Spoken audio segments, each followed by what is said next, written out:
wa bihi nasta'inu ala umuri dunya waddin. Allahumma shalli wa sallim wa barik ala Muhammad wa ala alihi wa ashabihi ajmain, amma ba'du. Yang kami hormati Dr. Muslihati, Magister Pendidikan, dan yang kami hormati ayah, bunda, seluruh siswa SMP Plus Rahmat, serta Ustadz dan Ustadzah yang kami banggakan. Puji syukur, marilah kita panjatkan kepada Allah atas berkat rahmat, taufik dan hidayahnya dan karunia-Nya berupa kesehatan, kita bisa berkumpul pada pagi yang cerah, agak mendung sedikit kayaknya ya di luar, tapi insya Allah itu bisa mendinginkan suasana karena beberapa waktu yang lalu panas. Dan tak lupa selawat serta salam semoga senantiasa Allah limpahkan kepada Nabiullah Muhammad SAW.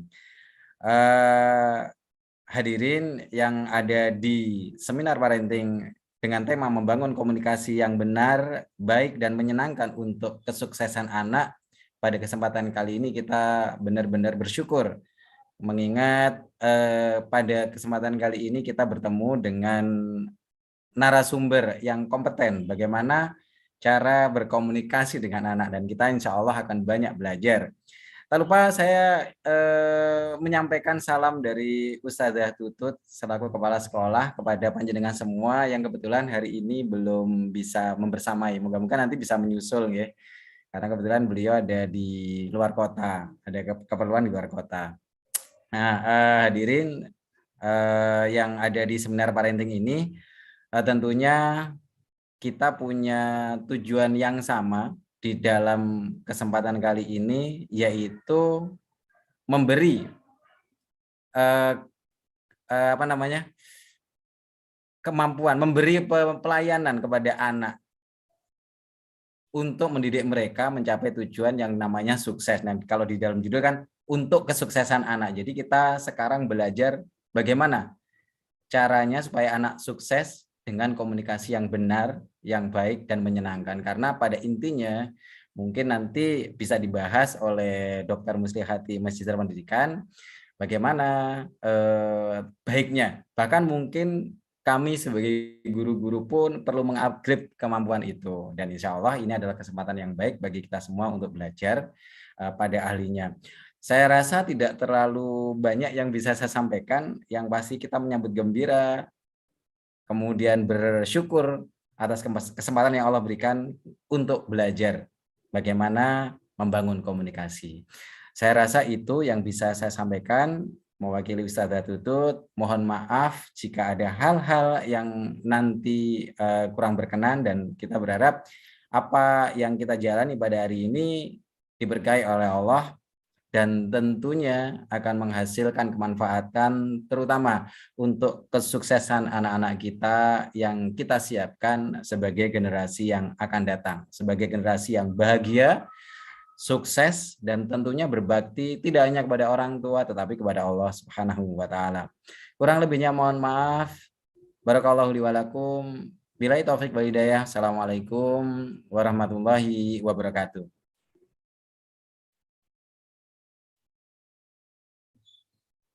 Terima kasih disampaikan. Merupakan acara selanjutnya yakni pembacaan doa oleh Ustadz Yusuf, kepadanya disilakan. Oke, tes. Mas Andi suaranya.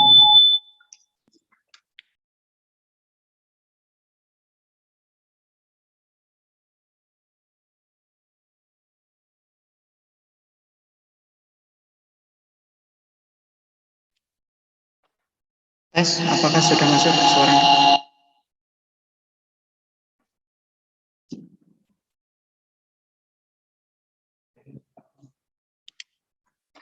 Assalamualaikum warahmatullahi wabarakatuh.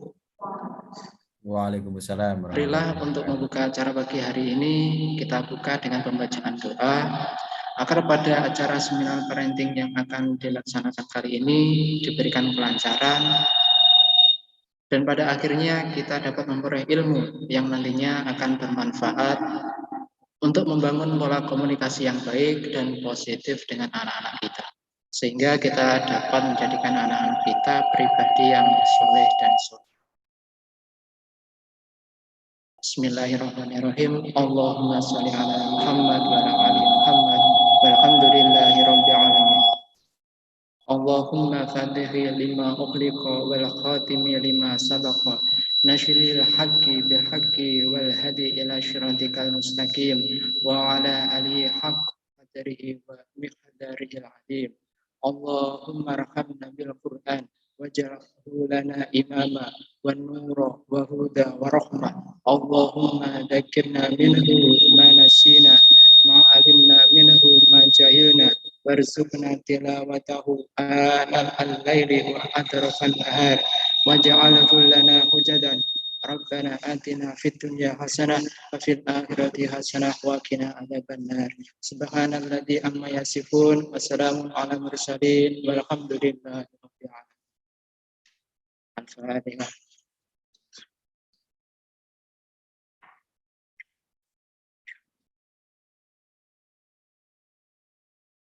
Demikian doa yang saya sampaikan. Jika ada kekurangan, saya mohon maaf.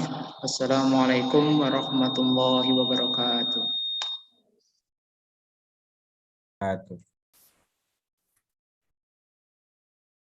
Terima kasih disampaikan. Merupakan acara yang selanjutnya, yakni pembacaan CV narasumber yang akan dibacakan oleh moderator Ustadz Hasbi. Disilahkan.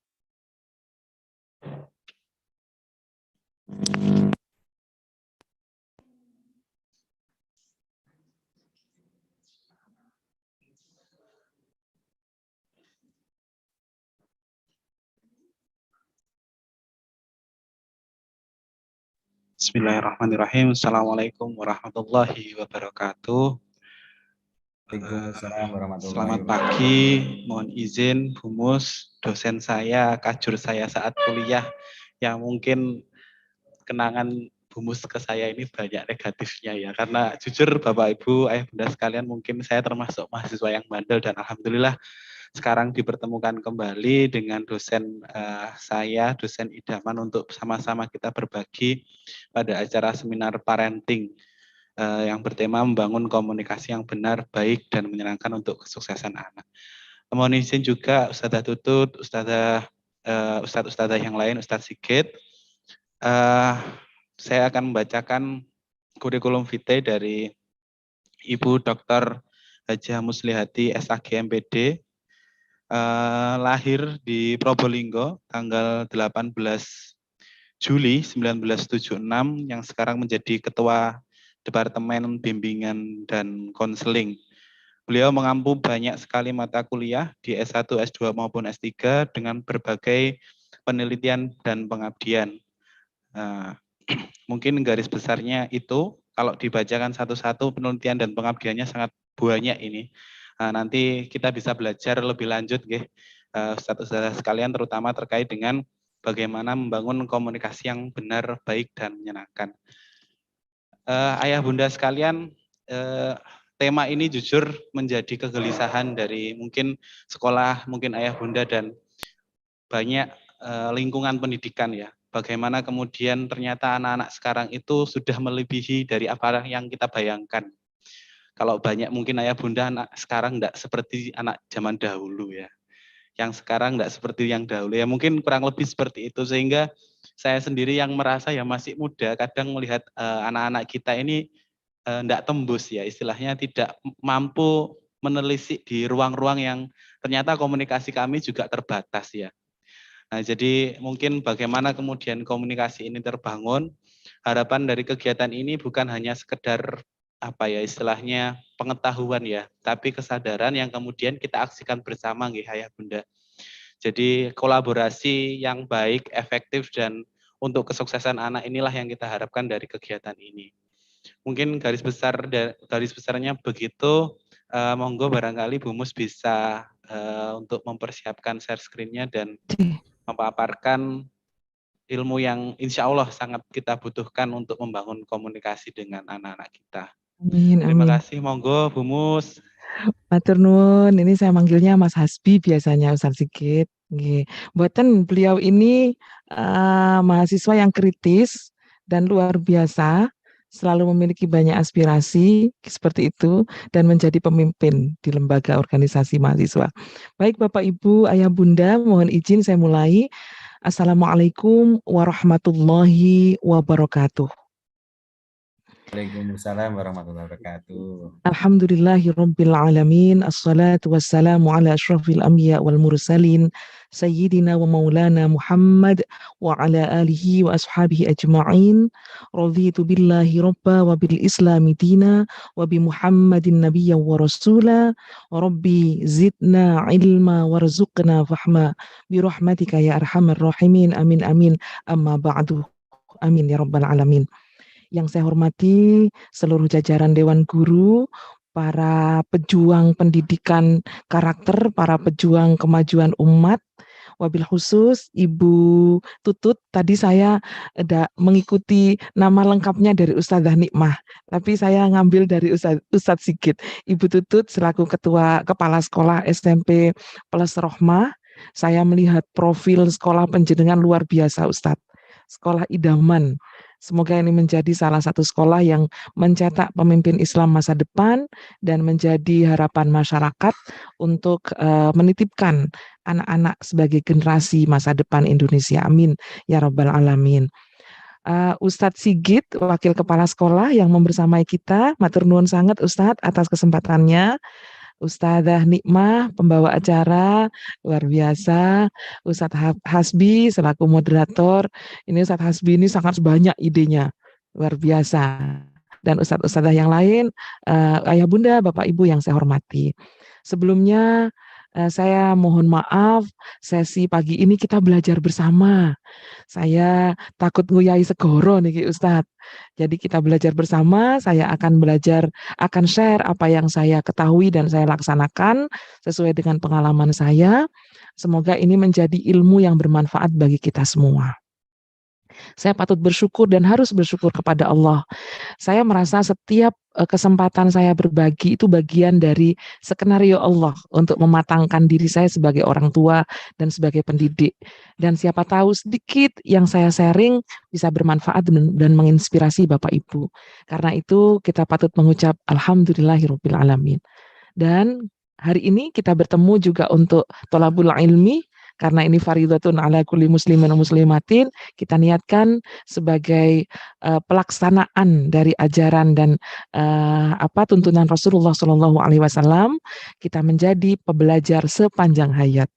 Semoga ini menjadi amal jariah kita. Amin ya rabbal alamin. Bapak Ibu, Ayah Bunda, Ustadz-Ustadzah yang saya hormati, sebelumnya saya ingin sharing pengalaman sebagai orang tua dulu. Sebelum saya sharing PowerPoint saya. Kalau tadi Mas Hasbi, Ustadz Hasbi menyampaikan profil akademik dan karir saya, kalau bertemu dengan orang tua, saya ingin sharing tentang pengalaman sebagai orang tua. Alhamdulillah saya punya 2 anak laki-laki, Ustadz-Ustadzah, Ayah Bunda. Anak laki-laki saya pertama sekarang semester 7. Alhamdulillah dengan kesibukan orang tua yang seperti kami, saya dan suami sama-sama dosen, sama-sama sering keluar kemana-mana, saya sering menitipkan kepada Allah anak saya. Dia tumbuh menjadi anak yang bertanggung jawab, baik pada pendidikannya, semoga juga kepada ibadahnya, dan kepada hubungan antar manusia dan kepada Allah. Dan yang saya bangga, dia bertanggung jawab pada pendidikannya dan memiliki target-target. 3 tahun terakhir, IPK-nya terkontrol bagus, ini mungkin indikator, mohon maaf ya indikatornya kok sangat duniawi sekali gitu ya. Lalu kemudian sejak 2019, dia angkatan 2019, 2020, 2021, dia selalu lolos dalam Pekan Ilmiah Nasional Mahasiswa dan bahkan tahun lalu mendapatkan medali perak dan juga mendapatkan medali emas waktu presentasi di Rumania dan di Malaysia. Itu tahadus bin nikmah saya, hadza min fadli rabbi, bukan karena saya, tapi karena Allah yang memberikan tuntunan. Lalu yang alhamdulillah lagi, ini saya selalu nangis kalau menceritakan ini. Anak kedua saya baru saja menyelesaikan hafalannya 30 juz. Dan sekarang masih kelas 2 SMA, menempuh pendidikan di pesantren Madrasatul Quran Tebu Ireng. Dan alhamdulillah juga tumbuh menjadi anak yang bertanggung jawab. Dan saya berharap dua-duanya juga diberikan masa depan yang baik oleh Allah. Tidak pernah lepas menjadi orang tua. Kita lanjut masuk ke materi saya, nggih, Bapak Ibu yang saya hormati. Nah, kenapa saya sharing mengenai orang tua anak saya? Karena saya ingin ini menjadi bukan inspirasi ya Bapak Ibu ya, saya ingin mohon doa malah dari panjenengan semua. Semoga kita semua diberikan anak-anak yang menenteramkan hati kita. Karena itu kita patut berterima kasih kepada guru-guru yang hadir di sini, yang berperan penting. Kalau menurut saya guru-gurunya, saya hanya memberikan modal ketika dia mungkin dalam kandungan dengan doa-doa, tapi gurunya lah yang membentuk. Ini guru-guru SMP Plus Rahmat ini patut kita doakan selalu, Bapak Ibu, Ayah Bunda. Semoga beliau ini senantiasa sehat, keluarganya dilimpahi keberkahan, semua jalan hidupnya lancar. Karena luar biasa, saya tidak tahu bagaimana harus berterima kasih kepada guru-guru anak saya mulai dari TK hingga saat ini. Baik, tema yang diberikan kepada saya sangat berat ini Ustadz Sigit, Ustadz Hasbi, tapi saya berusaha untuk menyampaikan. Tadi sudah dimulai dengan doa, saya tidak akan mengulang. Nah, saya itu biasa nyanyi Ustadz kalau memberikan materi. Jadi hari ini ngapunten saya nyanyi sebentar ya. Bapak Ibu, Ayah Bunda ngapunten. Ini hanya sair-sair emak-emak gitu. Orang tua di masa kini, tantangannya banyak sekali. Pergaulan para muda-mudi, kian lama meresahkan hati. Nah, salah satu yang mungkin jadi keresahan kita. Setiap hari pagi, siang, sore, tak pernah berhenti bermain HP. Disuruh sholat, engkok sik wae. Duh, lek ngene banjur terus piye gitu ya. Kita khawatir lah terus anaknya terus piye. Nah, sebagai orang tua katanya, karena itu mari belajar jadi orang tua agar bisa sabar, mendidik anak menjadi pintar, juga manfaat rizkine jembar. Nah ini kalau terakhir-terakhir harus doa Ustaz. Rizkine jembar nganti turah-turah, anak lan bojo atine bunga, niat ibadah kagem Gusti Allah. Semoga hidup kita barokah. Amin ya rabbal alamin. Baik, tidak ada yang kita harapkan ketika kita punya anak selain menjadi anak yang berbakti, yang ditetapkan kita mengharapkan Allah memberikan anak-anak kita yang soleh begitu. Dan sebagaimana disebutkan dalam hadis juga, pemberian orang tua yang paling berharga kepada anak itu ya pendidikannya, pendidikan akhlak, ya pendidikan ilmu, sehingga dia kelak menjadi anak yang mandiri dan memiliki pengendalian diri dan tanggung jawab yang baik. Sampai-sampai kita diajarkan doa ya, doa yang setiap hari. Robbi habli minas sholihin, Rabbana hablana min azwajina wa dzurriyyatina qurrata a'yun waj'alna muttaqina imama. Saya setuju dengan Ustadz Hasbi tadi. Speechless katanya kayaknya kalau melihat anak sekarang bisa ya seperti itu. Ada banyak sekali fenomena. Nun sewu Ustadz Ustadzah, salah satu fenomena yang sekarang yang sering dicurhatkan orang tua kepada saya. Pertama, bullying. Lalu kemudian kalau konselor ceritanya biasanya anak SD, anak SMP sudah begitu bermain gadget, bermain HP, bermain game online, itu gimana ya caranya mengatasi? Itu diantaranya. Ya kita memang tinggal di alam masa yang tidak lepas dari teknologi gitu. Dan saya tidak menyalahkan HP-nya. HP itu ibarat pisau, kalau mau dipakai untuk ngiris buah-buahan ya jadi bermanfaat.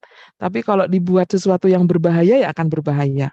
Tapi biasanya orang tua, "Mus, anakku kok main HP terus?" Nah, coba kita lihat. Nah, juga seringkali mereka tidak dengarkan. Ada apa ya kok tidak mendengarkan? Belajarnya juga malas, ngoten.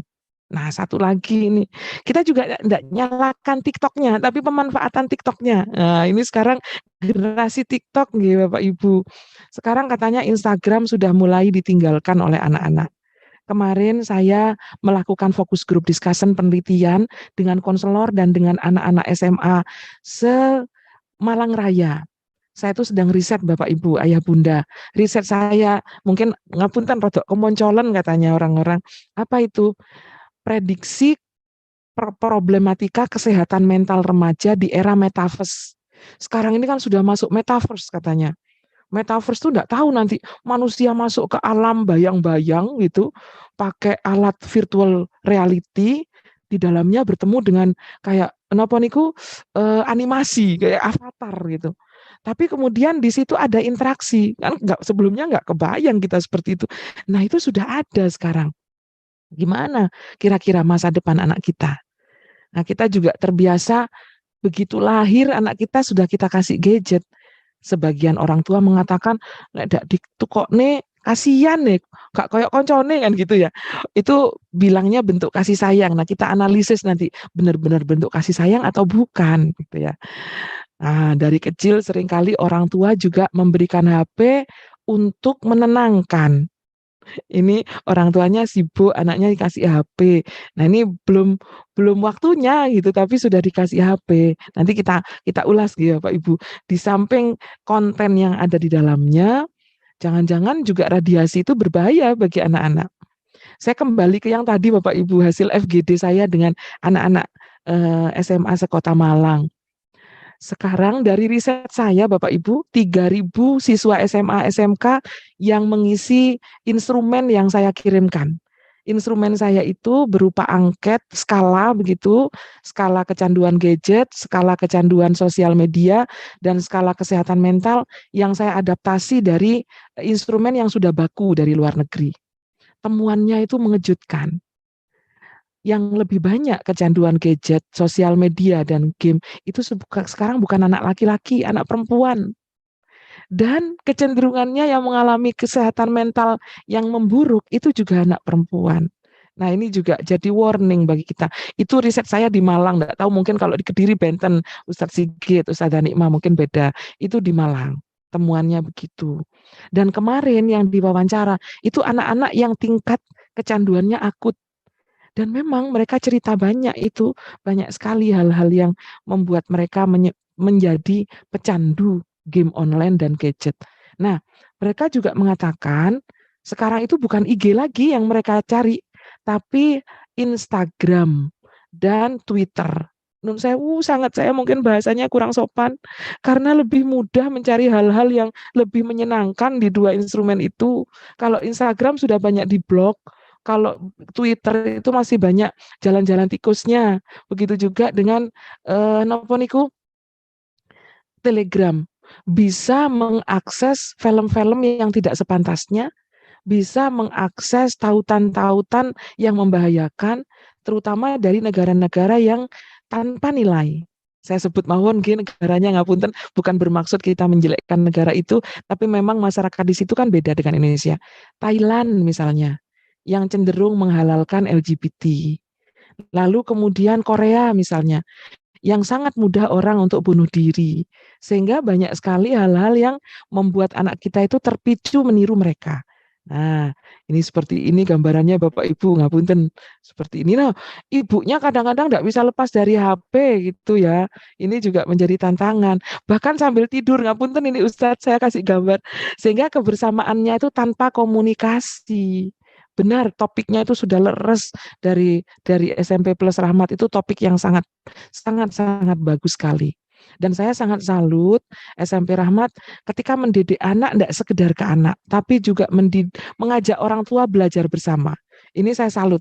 Karena memang tidak mungkin guru hanya kurang lebih 8 jam itu pun maksimal di sekolah. Ketika sudah lepas dari sekolah, bersama orang tua, bersama teman. Nah ini, lingkungan ini dan pola belajar memang harus dua arah. Dari sekolah iya, dari orang tua iya.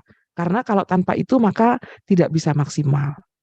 Sementara anak kita sekarang itu katanya generasi stroberi. Ini kata Pak Lenat Kasali. Terlihat menarik dan menyenangkan, tapi mudah tergores dan rapuh. Katanya begitu. Pasti Bapak Ibu, Ustadzah sering, Ustadzah saya butuh healing. Misalnya gitu ya. Itu biasanya anak kita bilang gitu. Karena memang anak sekarang secara kognitif bagus sekali. Apalagi nutrisi, kesadaran orang tua akan gizi sudah bagus. Akses kesehatan juga lebih bagus dari zaman dulu. Secara biologis, sejak dalam kandungan kemungkinan besar meskipun belum semua sudah bisa ditata lah kurang lebih ngaten. Artinya kualitas intelijensi mungkin bagus. Tapi ternyata ada sesuatu yang perlu kita perhatikan, yaitu aspek psikologis, aspek mental. Nah ini yang menjadi tantangan. Generasi Z, nah kelebihannya katanya intelektualnya bagus, kita terbiasa mengajak mereka terbuka, mereka mahir IT. Anak sekarang tuh sangat termotivasi, multitasking, tapi kecenderungannya ada unsur kebiasaan sehari-hari yang membuat mereka individualistis, egosentris, gitu. Lalu kurang fokus, kenapa? Ya main game itu tadi kira kurang lebih. Terus instan dan kurang menghargai proses. Nah ini diantaranya.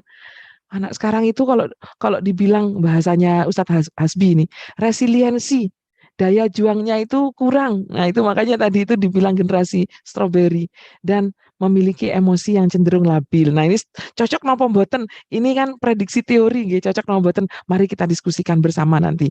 Tapi ini semua bisa tidak terjadi yang negatif, nggih, jika pondasi orang tua dalam memberikan edukasi sudah tertata dari rumah.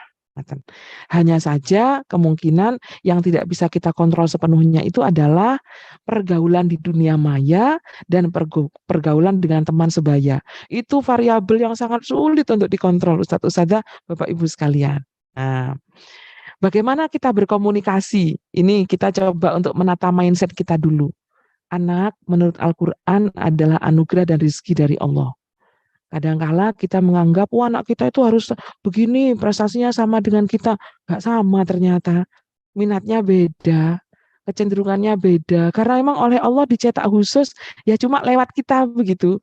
Memang ada unsur sumbangan dari gen yang kita miliki, tapi tetap blueprint dari Allah itu ada sesuatu yang kadang-kadang di luar kemampuan kita untuk menjangkaunya. Lalu yang kedua, dalam diri anak kita ya ada fitrah dan kodrat cinta manusia. Kenapa demikian? Ya manusia, sebagai manusia dia memiliki fitrah manusia. Apa itu? Ya memiliki kelebihan, memiliki keterbatasan. Dan kemudian kita sendiri punya kodrat mencintai dia.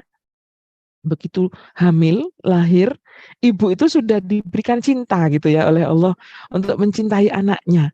Tapi mungkin Nun Sewu mungkin jenengan bertanya, nah itu bumus ada yang dibuang itu di luar nalar manusia itu satu sadang itu apa kejadian yang mungkin harus kita analisis lebih lanjut. Lalu berikutnya lagi anak sebagai pelanjut cita-cita orang tua. Apa katanya ayatnya saya agak lupa. Dzurriyyatan ba'duhum min ba'd. Jadi anak itu menjadi pelanjut orang tua, cita-cita orang tua. Nah, selanjutnya lagi kalau kita ingat satu ayat ku anfusakum wa ahlikum naro, anak kita itu jadi amanah dan tanggung jawab kita. Tapi di sisi lain kalau kita lihat ingat ceritanya putranya Nabi Nuh, anak itu bisa jadi cobaan dan fitnah. Nah, ini seperti satu perangkat yang lengkap ngoten nggih. Kadang-kadang ya jadi nikmat, kadang-kadang jadi cobaan dan fitnah.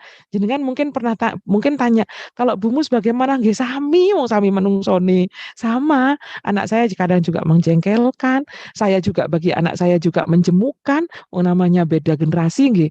Saya ini generasi kolonial, anak saya milenial. Kadang nggak ketemu frekuensinya gitu. Nah, Ustazah, ayah bunda, ini penyadaran untuk saya. Menjadi orang tua tidak pernah ada habisnya. Tugas sepanjang masa. Setuju nggak satu saran nggak Bapak Ibu nggak? Nggak pernah ada habisnya. Ketika masih dalam kandungan, ibunda dan ayahanda jadi siaga gitu. Jadi ikut seperti dokter kandungan. Nah, harus tidak boleh ini, tidak boleh ini. Kalau makanan, belum lagi kalau ada ini apa mitos ya. Oh, bapaknya gak leh ngene, ibuke gak leh ngene. Gak oleh lungguh ngarepe lawang ya mesti ae wong orang hamil itu ngebeng-gebeki lawang ya gak oleh lungguh ngarepe lawang gitu ya. Gak bisa lewat ya Ustazah Nikmah ya. Lah begitu anaknya itu bayi sampai kurang lebih 5 tahun, kecentok sedikit sakit, kena angin sedikit masuk angin. Luar biasa. Ibu ketika dan ayah ketika anaknya masih balita itu ya jadi dokter, ya jadi suster, ya jadi sembarang kalir, menata makanannya, beli mainannya, sembarang kalir, luar biasa. Begitu masuk masa kanak-kanak, jadi guru, ikutan jadi guru PAUD. Begitu remaja, lah sudah mulai ini terpengaruh oleh temannya dan gadget. Begitu dewasa, anaknya sudah mulai mencintai orang lain gitu ya. Kadang-kadang saya pernah loh satu sada ayah bunda dicurhati oleh ibu-ibu ketika saya habis ngasih kuliah duha di Masjid Jami Malang waktu itu Masjid Jami Alun-Alun itu ada ibu-ibu datang. Bu Mus, saya tuh cemburu sama suami anak saya. Itu ibu-ibu. Kok cemburu Bunda? Kenapa saya bilang kayak gitu? Iya, wong kecil nih aku sih ngeramut saya digawa bojone loh. Itu kan lucu. Ini enggak tahu Ustadz Sigit pernah nggak tanya sama ibu mertuanya, Bu, pernah cemburu nggak sama saya? Itu ada kejadian itu gitu. Nah, sampai orang tua anak kita lanjut usia pun, ketika orang tuanya masih ada, nggak pernah hilang.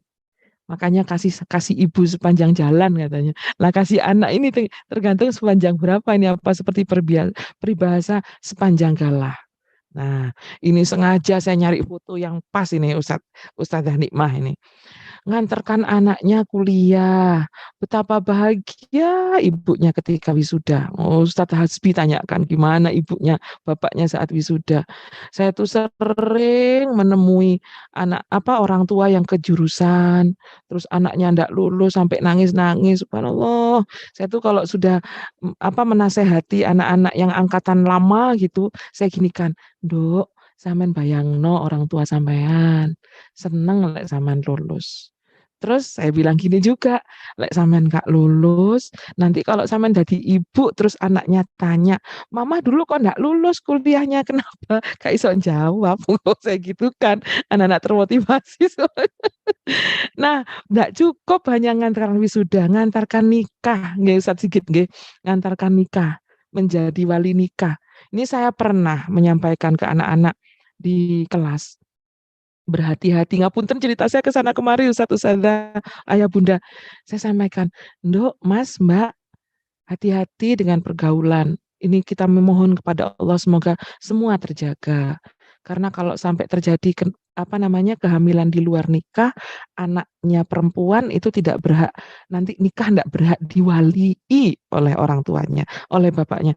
Sekalipun orang tuanya kandung, iya, sekalipun sudah dites DNA, iya, itu aturan dari Allah. Karena apa? Betapa mulianya pernikahan. Itu diantaranya. Nah, tidak cukup menikahkan. Oh, nikah itu biayanya kan banyak, nggih, satu saja, nggih. Tidak cukup itu. Begitu lahir cucu, oh jangankan rakyat jelata, presiden menikmati untuk ngomong cucu itu. Nggih, presiden itu healingnya kalau ngomong cucunya kayaknya. Lupa urusan dunia sementara karena bahagia. Katanya teman-teman saya yang sudah bermutu itu maksudnya sudah punya putu, ustadzah, bermutu. Itu senengnya minta ampun kalau punya cucu. Teori konselingnya hilang. Karena apa? Kalau anaknya dulu penuh aturan, begitu kena cucunya semua bebas. Ini bahayanya mbah-mbah ini. Kadang-kadang kan si mbah itu seringkali kontras dengan mantunya gara-gara itu. Sama mamahnya, gak boleh makan es krim, mbak mbak singitan mbak di kamar gini gitu ya. Anjene gitu ya, begitulah. Itulah keunikan. Nah, tidak heran jika kemudian Allah berfirman dalam Al-Quran, waliyahshal a'udzubillahi minasyaitonirrajim, waliyahshal ladzina law taraku min khalfihim dzurriyyatan dhi'afa khafu 'alaihim falyattaqullah walyaqulu qaulan sadida. Takutlah engkau kepada Allah, yang seandainya kita ya kepada Allah, orang-orang yang seandainya meninggalkan di belakang mereka anak-anak yang lemah. Kita diperingatkan oleh Allah jangan sampai anak kita itu menjadi orang-orang yang lemah. Ini dari beberapa buku saya serap, ada ulama tafsir yang mengatakan lemah itu maksudnya apa? Lemah imannya, lemah ilmunya, lemah fisiknya, lemah ekonominya, gitu. Sehingga di sini disebutkan yang mereka khawatir terhadap kesejahteraan mereka. Karena itu memang kita harus menciptakan anak yang siap di masa depannya itu ya imannya kuat, ilmunya bagus, kemudian akhlaknya bagus, tapi kesadarannya kepada kehidupan duniawi dalam hal ini adalah perekonomian itu juga bagus. Nah, ini satu tantangan bagi kita. Nah, karena itu pesan dari Allah, falyattaqullah, bertakwalah kepada Allah. Ini sepertinya kunci password. Wal yaqulu qaulan sadida, dan berkomunikasilah dengan benar, dengan baik. Jadi cocok memang tema hari ini karena sesuai dengan ayat surat An-Nisa ayat 9 ini. Nah, kita coba lihat sekarang bagaimana kita akan melakukan pengasuhan. Nah, kalau saya melihat Islam itu luar biasa. Pengasuhan cara Islam memberikan kita satu contoh mengasuh dengan istilahnya itu prophetic parenting, mengasuh dengan pendekatan nabawiyah. Maksudnya pendekatan yang dicontohkan oleh Rasulullah. Namun demikian, pendekatan nabawiyah bukan berarti kemudian anak selalu dihadapkan pada situasi yang harus sholat atau beribadah saja. Tidak. Justru di sini pengasuhannya menggunakan prinsip-prinsip pendekatan kudroh insaniyah. Karena memang manusia adalah insan yang memiliki kodrat itu tadi. Gitu. Nah, secara umum, prophetic parenting mengajak kita untuk menata pola pikir. Seperti yang saya katakan tadi, anak adalah karunia, jiwanya, hatinya dalam kekuasaan Allah. Kita harus mensyukuri kondisi anak kita kayak apapun. Ini tidak mudah ini dilakoni Bapak Ibu, susah tenan. Ketika kita coba melihat anak tonggo kok pinter tenan, aku kok biasa wae. Lah itu ada gelitik di hati kita untuk membandingkan. Nah, disinilah kemudian kita bisa mencoba untuk menekan ego kita dengan mensyukuri, ya Gusti Allah paring karunia seperti ini. Karena itu kita selalu harus berlatih untuk husnudzon. Mungkin sekarang belum kelihatan, nanti siapa tahu pas kuliah sudah kelihatan. Itu kita nggak lihat. Anak saya yang sekarang menunjukkan prestasi di kuliah itu dulu waktu SMP biasa-biasa Bapak Ibu. Di SMA mulai dia. Di perguruan tinggi sekarang kelihatan. Bahkan dia mengatakan, ya untung Umi mendidik aku begini, untung Umi mendidik aku begini, begitu. Nah, yang susah itu memberi contoh. Dan yang harus itu mendoakan anak. Ini sebagai awal gitu Bapak Ibu. Nah, saya percepat mawon. Ini karena waktunya 50 menit katanya. Pola asuh yang harus kita terapkan itu kalau pakai bahasa teori, ngapunten niki saya rada daki-daki ini. Pengasuhan yang bersifat disiplin positif. Apa itu? Tujuan kita adalah membentuk karakter. Karakter dulu. Karena kalau dengan karakter sudah bagus pondasinya, nanti anak-anak itu akan menjadi cerdas dengan sendirinya. Insya Allah begitu. Nah, prosesnya melalui edukasi dan komunikasi. Apa yang harus kita ajarkan? Perilaku pantas, tidak pantas, baik, tidak baik, layak, tidak layak. Lalu konsekuensi dan tanggung jawab. Ini mumpung saya ingat, takut nanti lupa. Misalnya, anak-anak dibiasakan kalau meminta sesuatu itu tidak dibebaskan. Kadang-kadang saya ngeri ketika saya dengar uang jajannya sehari sekian ratus ribu. Wih, ku saiki kok biyen kok sesuk piye? Karena memang begitu banyak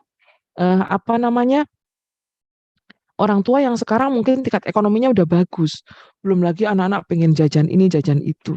Kasih sayang tidak selalu berbentuk uang. Halo? Nggih, saya lanjutkan. Nah, di sini saya ambil satu kata kunci, yang lain saya akan lewati dulu. Menerapkan disiplin positif adalah salah satunya membangun komunikasi yang jelas tentang harapan, aturan, dan batasan.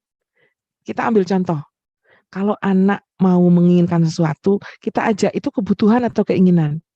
Saya terbiasa dari kecil Bapak Ibu, kalau saya mau berangkat ke mall misalnya, Kak, Dek, Umi mau ke mall untuk beli ini. Adik sama Kak boleh ikut, tapi jatahnya sekian gitu. Nanti kalau misalnya di luar jatahnya, kita beri dia prasyarat, entah baca Fatihah, entah baca sholawat, begitu. Tapi kalau misalnya jauh, kita jatah 50 misalnya untuk di mall hari itu. Tapi ternyata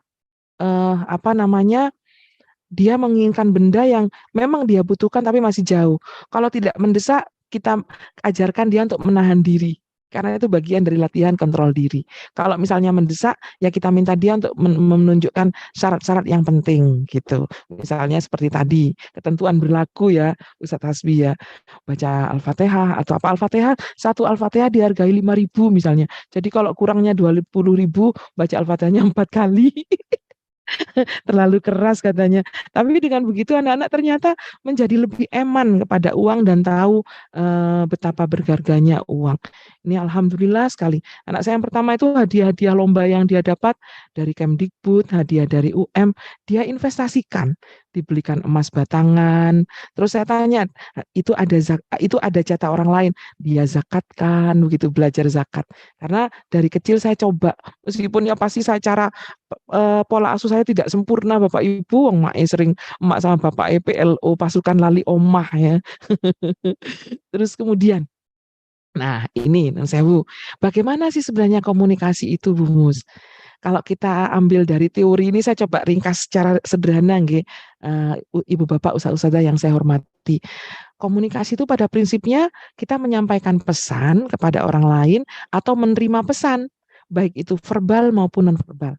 Kata kuncinya adalah kalam, kalau bahasa Arabnya, difahami, pesan kita difahami, pesan orang lain juga kita pahami. Nah, isi pesannya itu bisa saja kata-kata, isyarat, tanda, gerak hati. Kok bisa Bu Mus? Orang dulu itu seringkali berkomunikasi itu telepati. Mungkin kita ini hati kita terlalu banyak main WA itu loh, sehingga hati kita tidak bisa lagi telepati sekarang. Sudah mulai tumpul katanya. Tapi ada orang yang masih sangat peka. Nah, di antaranya yang peka itu anak dan orang tua. Biasanya kalau anaknya sakit, orang tua itu diberi tanda oleh Allah. Atau dua orang yang memang memiliki hubungan yang sangat erat, sahabat misalnya. Tapi yang orang tua dan anak ini memang hubungan emosional yang tidak bisa diuraikan dengan kata-kata, luar biasa, terutama ibu pada anak. Nah, saya langsung sebenarnya pola komunikasi parenting itu bagaimana sih? Ini nanti lebih detailnya, rincinya saya akan jelaskan lebih lanjut. Orang tua dan anak itu hubungannya kan hablum minan nas. Jadi sifatnya horizontal. Tapi ketika orang tua berkomunikasi dengan anak, jangan hanya mengandalkan komunikasi langsung kepada anak, tapi harus berkomunikasi juga kepada Allah Subhanahu wa taala. Maksudnya apa Bu Mus? Nun sewu Ustazah. Saya waktu anak saya masih di SMP dan SMA, suatu ketika saya itu mendapatkan saran, nasihat doa. Sama seperti forum begini juga, namanya Bina Kolbu di lembaga tempat anak saya kebetulan sekolahnya di Sabilillah Malang. Itu ada seorang ulama memberikan nasihat kepada kami, hendaknya mendoakan anak ketika setelah azan sampai dengan iqomah. Jadi waktu ijabah itu harus diingat, berarti kita bisa mendoakan 5 kali sehari. Jadi begitu selesai azan, anaknya itu kita menjawab azan itu dengan jawaban azan yang jelasnya ya, lalu doa azan. Setelah itu kita berdoa kepada orang tua kita, Rabbana hablana rabbighfirli wa liwalidayya warhamhuma kama rabbayani shaghira. Setelah itu kita mendoakan anak kita. Apa yang kita doakan? Allahumma barik lana fi auladina wahfathum wa la tadharruhum. Ya Allah, berilah keberkahan kepada anak saya. Jadikan anak-anak saya anak-anak yang membawa barokah. Wahfathum, jaga mereka dimanapun mereka berada. Wala tadharruhum, jangan biarkan mereka itu tersesat ya Allah. Wawafiqhum li ta'atika, beri mereka taufik, petunjuk untuk taat kepadamu dimanapun. Karena bisa jadi ketika jauh di jangkauan mata kami tidak bisa. Mungkin kami bisa WA, bisa telepon, tapi kan tidak tahu situasi yang real, nyata seperti apa. Terus yang berikutnya lagi, warzukna birrohum, beri kami rizki berupa bakti mereka kepada kami. Nah, inilah pola komunikasi vertikal yang harus kita bangun. Karena bisa jadi kita dengan kelemahan kita, anak kita tidak dengar. Mungkin nasihat kita tidak masuk ke hatinya. Tapi karena kita sudah minta kepada Allah untuk menjadikan anak kita anak yang barokah, mungkin nasihat kita bisa dibukakan, membuka hatinya. Bisa diberi muatan barokah oleh Allah. Itu di luar kemampuan kita Bapak Ibu. Makanya saya selalu katakan, kok bisa Bu Mus anaknya hafal Quran? Oh bukan saya, itu karena hadza min fadli Rabbi. Bukan, itu karena Allah aja kasih. Kalau bukan karena Allah nggak mungkin. Wong kami aja baca Quran sehari 1 juz belum tentu, paling habis subuh baca sebentar, setelah itu sudah sibuk urusan segala macam. Ya Allah. Nah, kapan kita membangun komunikasi? Tentu sejak kandungan. Sejak di dalam kandungan, bahkan ini saya pernah mendapat inspirasi dari seorang ulama, mendidik anak atau membentuk anak soleh kalau sudah dalam kandungan itu sudah sedikit terlambat katanya. Lah terus kapan? Gitu. Ya sejak memilih jodoh katanya gitu. Makanya ada kriteria jodoh itu mulai dari nasabnya, kemudian agamanya, itu kan ada kriteria-kriteria.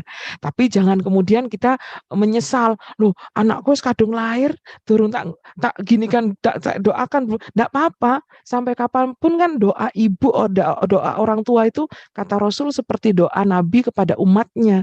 Jadi ibu itu diberi privilege, ayah itu diberi privilege oleh Allah.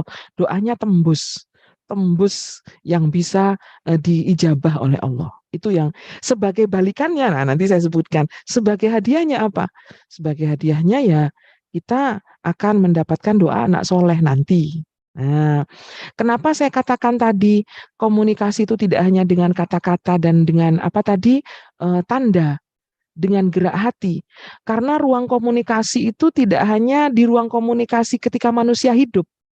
Saya katakan tadi ketika manusia sudah meninggal 3 hal yang tidak terputus. Amal jariah, ilmu yang bermanfaat, anak yang soleh. Itu artinya lintas alam pun kita bisa berkomunikasi. Mohon maaf, saya sengaja mengambil sebuah foto. Hingga alam akhirat, kita itu bisa berkomunikasi dengan orang tua kita. Naudzubillah min dalik ya Bapak Ibu, semoga tidak ada masalah antara kita dan anak kita. Nun sewu, naudzubillah min dalik, semoga tidak ada. Ada kisah-kisah itu orang tua yang anaknya berpindah konversi agama. Naudzubillah min dalik, semoga tidak. Semoga Allah mentakdirkan anak-anak kita menjadi orang-orang yang tetap iman Islamnya hingga yaumil akhirah. Anak keturunan kita semua. Makanya doa kita, Rabbi ja'alni muqimas sholati wa min dzurriyyati. Semoga anak kita mendirikan sholat hingga anak turun kita semuanya. Ini kenapa saya gambarkan fotonya almarhum Mas Eril ini. Ini suatu ketika saya baca ibundanya itu seperti berbincang gitu. Meskipun di dalam mimpi ya. Ini kalau teorinya Mas Hasbi, kalau pas belajar psikoanalisa, mimpi itu kan bagian dari alam bawah sadar ya, Ustadz Hasbi ya. Sehingga itu bisa jadi bagian dari komunikasi begitu. Nah, ini tadi ayat hadisnya harusnya kebalik ini harusnya tadi saya munculkan. Ketika seorang anak Adam meninggal, 3 yang tidak terputus, sedekah jariyah, ilmu yang bermanfaat, dan anak yang soleh. Semoga anak-anak kita semua soleh Bapak Ibu. Nah, sekarang kita mulai dari pola strategi komunikasi. Saya terinspirasi dengan doa Nabiullah Ibrahim, Khalilullah alaihissalam. Ketika beliau meninggalkan Sayyidatina Hajar dan putra beliau Ismail, beliau di atas bukit berdoa, Rabbana inni askantu min dzurriyyati biwadin ghairi dzi zar'in inda baitikal muharram, Rabbana liyuqimus shalah. Satu doa yang sangat dalam. Ya Allah, sesungguhnya aku meninggalkan sebagian dari keturunanku di lembah yang tak berpenghuni, tidak ada apa-apa, gersang ya Allah. Di samping rumahmu yang mulia, di samping Baitullahmu. Apa doa pertama? Rabbana liyuqimus shalah. Ya Allah, semoga mereka menjadi orang-orang yang mendirikan sholat. Faj'al af'idatam minan nas. Dan jadikanlah hati sebagian manusia cenderung kepada mereka. Ini saya selalu ceritakan kepada bunda-bunda dan ayah-ayah. Nggak mungkin orang itu suka semua pada kita. Nggak mungkin, anak kita pun harus kita ajarkan. Sebagus apapun dia, pasti ada orang yang membenci. Pasti ada orang yang tidak suka. Itu sudah fitrah. Sebagaimana doanya Nabi Ibrahim. Sebagian aja suka, itu sudah bagus. Doanya Nabi Ibrahim aja begini. Faja'al af'idatam minan nas tahwi ilaihim.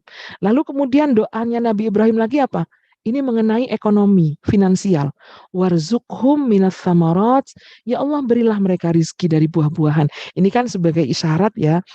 Buah-buahan itu adalah makanan yang rasanya tidak mungkin tumbuh di lembah yang gersang. Tapi kemudian di Mekah apa buah yang tidak ada? La'allahum yashkurun, semoga mereka menjadi orang bersyukur. Ini ada 4 pesan penting ini, bahkan lebih mungkin. Pertama, dirikan sholat. Yang pertama, 5. Pertama, ketawakalan, karena askantu min dzurriyyati, meninggalkan anakku. Kedua, Rabbana liyuqimus shalah, meminta kepada Allah semoga anaknya dijadikan anak-anak yang tetap mendirikan sholat. Kemudian yang ketiga, menitipkan hubungan antar manusia. Yang keempat, supaya diberi kekuatan ekonomi. Yang kelima, doanya supaya anaknya bersyukur. Lah ini resiliensi dan graduation kalau dalam bahasa psikologi. Kemampuan untuk tetap bertahan, bersyukur, dan tangguh menghadapi situasi.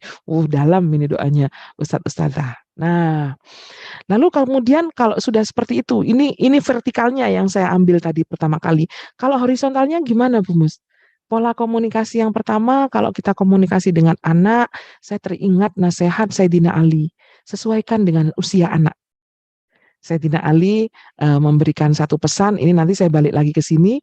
Kalau anak usia kurang dari 7 tahun, kita berkomunikasi dengan mereka itu sangat, kalau boleh dibilang itu memuliakan, karena dijadikan raja. Yang lain apa enggak memuliakan? Ya memuliakan, tapi caranya beda.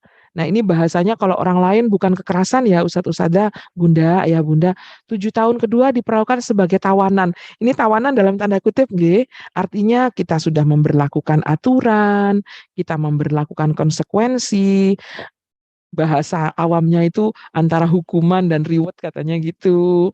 Terus kemudian kita mengajarkan anak tentang baik dan buruk lebih ketat. Misalnya usia tertentu itu harus kita lihat tidurnya tidak boleh kumpul antara anak laki-laki dan perempuan, bahkan dengan saudaranya sendiri. Jadi banyak aturan-aturan yang kita berlakukan untuk membentuk karakter dan pemberian habituasi. Nah, ketika masuk usia remaja, saran Sayyidina Ali memberlakukan mereka sebagai sahabat, diajak ngobrol. Kadang-kadang di usia ini kan anak sudah sering membangkang. Kita mendengarkan dia. Bu, boleh enggak sesekali itu menasehati dengan nada tinggi? Boleh. Kalau saya boleh, tapi tidak kemudian membuat dia menjadi seperti pesakitan gitu ya. Artinya kita menunjukkan emosi kita, ketidaksukaan kita dengan nada bicara kita yang anak kita bisa paham gitu. Tidak dengan kekerasan tentunya. Lalu kemudian yang kedua, sesuaikan dengan konteks dan situasi gitu.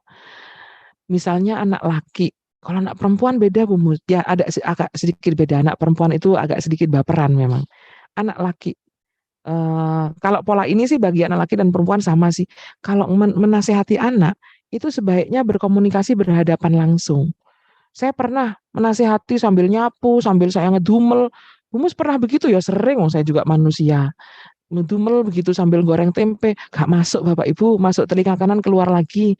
Tapi kalau kita ngomong sambil duduk dan ngirit ngomongnya, hari ini aktivitasnya apa Kak? Ini, oke, nanti sore pulangnya jam 8 malam maksimal ya. Ya, Umi tunggu.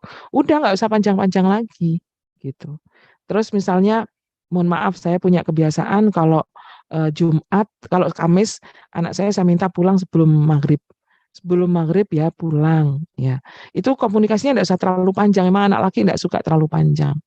Nah lalu kemudian sesuai tujuan kita untuk apa? Kalau kita guyon ya suasananya beda. Kalau agak serius suasananya beda. Nah ini yang bisa kita, insya Allah Bapak Ibu bisa memaknai kalau hal semacam itu. Nah ini sekedar informasi mengenai perkembangan psikososial anak. Nah, anak usia 0 sampai 1,5 tahun itu mereka itu berkembangnya rasa trust. Makanya di usia ini harus sering dipeluk. Kalau lebih dari usia 1,5 tahun sampai 3 tahun juga iya Bapak Ibu. Tapi pada usia 0 sampai 1,5 tahun anak itu mengenali ibunya itu dari detak jantungnya dan dari aroma tubuhnya gitu. Nah, begitu juga dengan bapaknya, makanya kedekatan dengan bapaknya harus dijaga dari awal. Saya pernah ketemu dengan seorang supir Grab.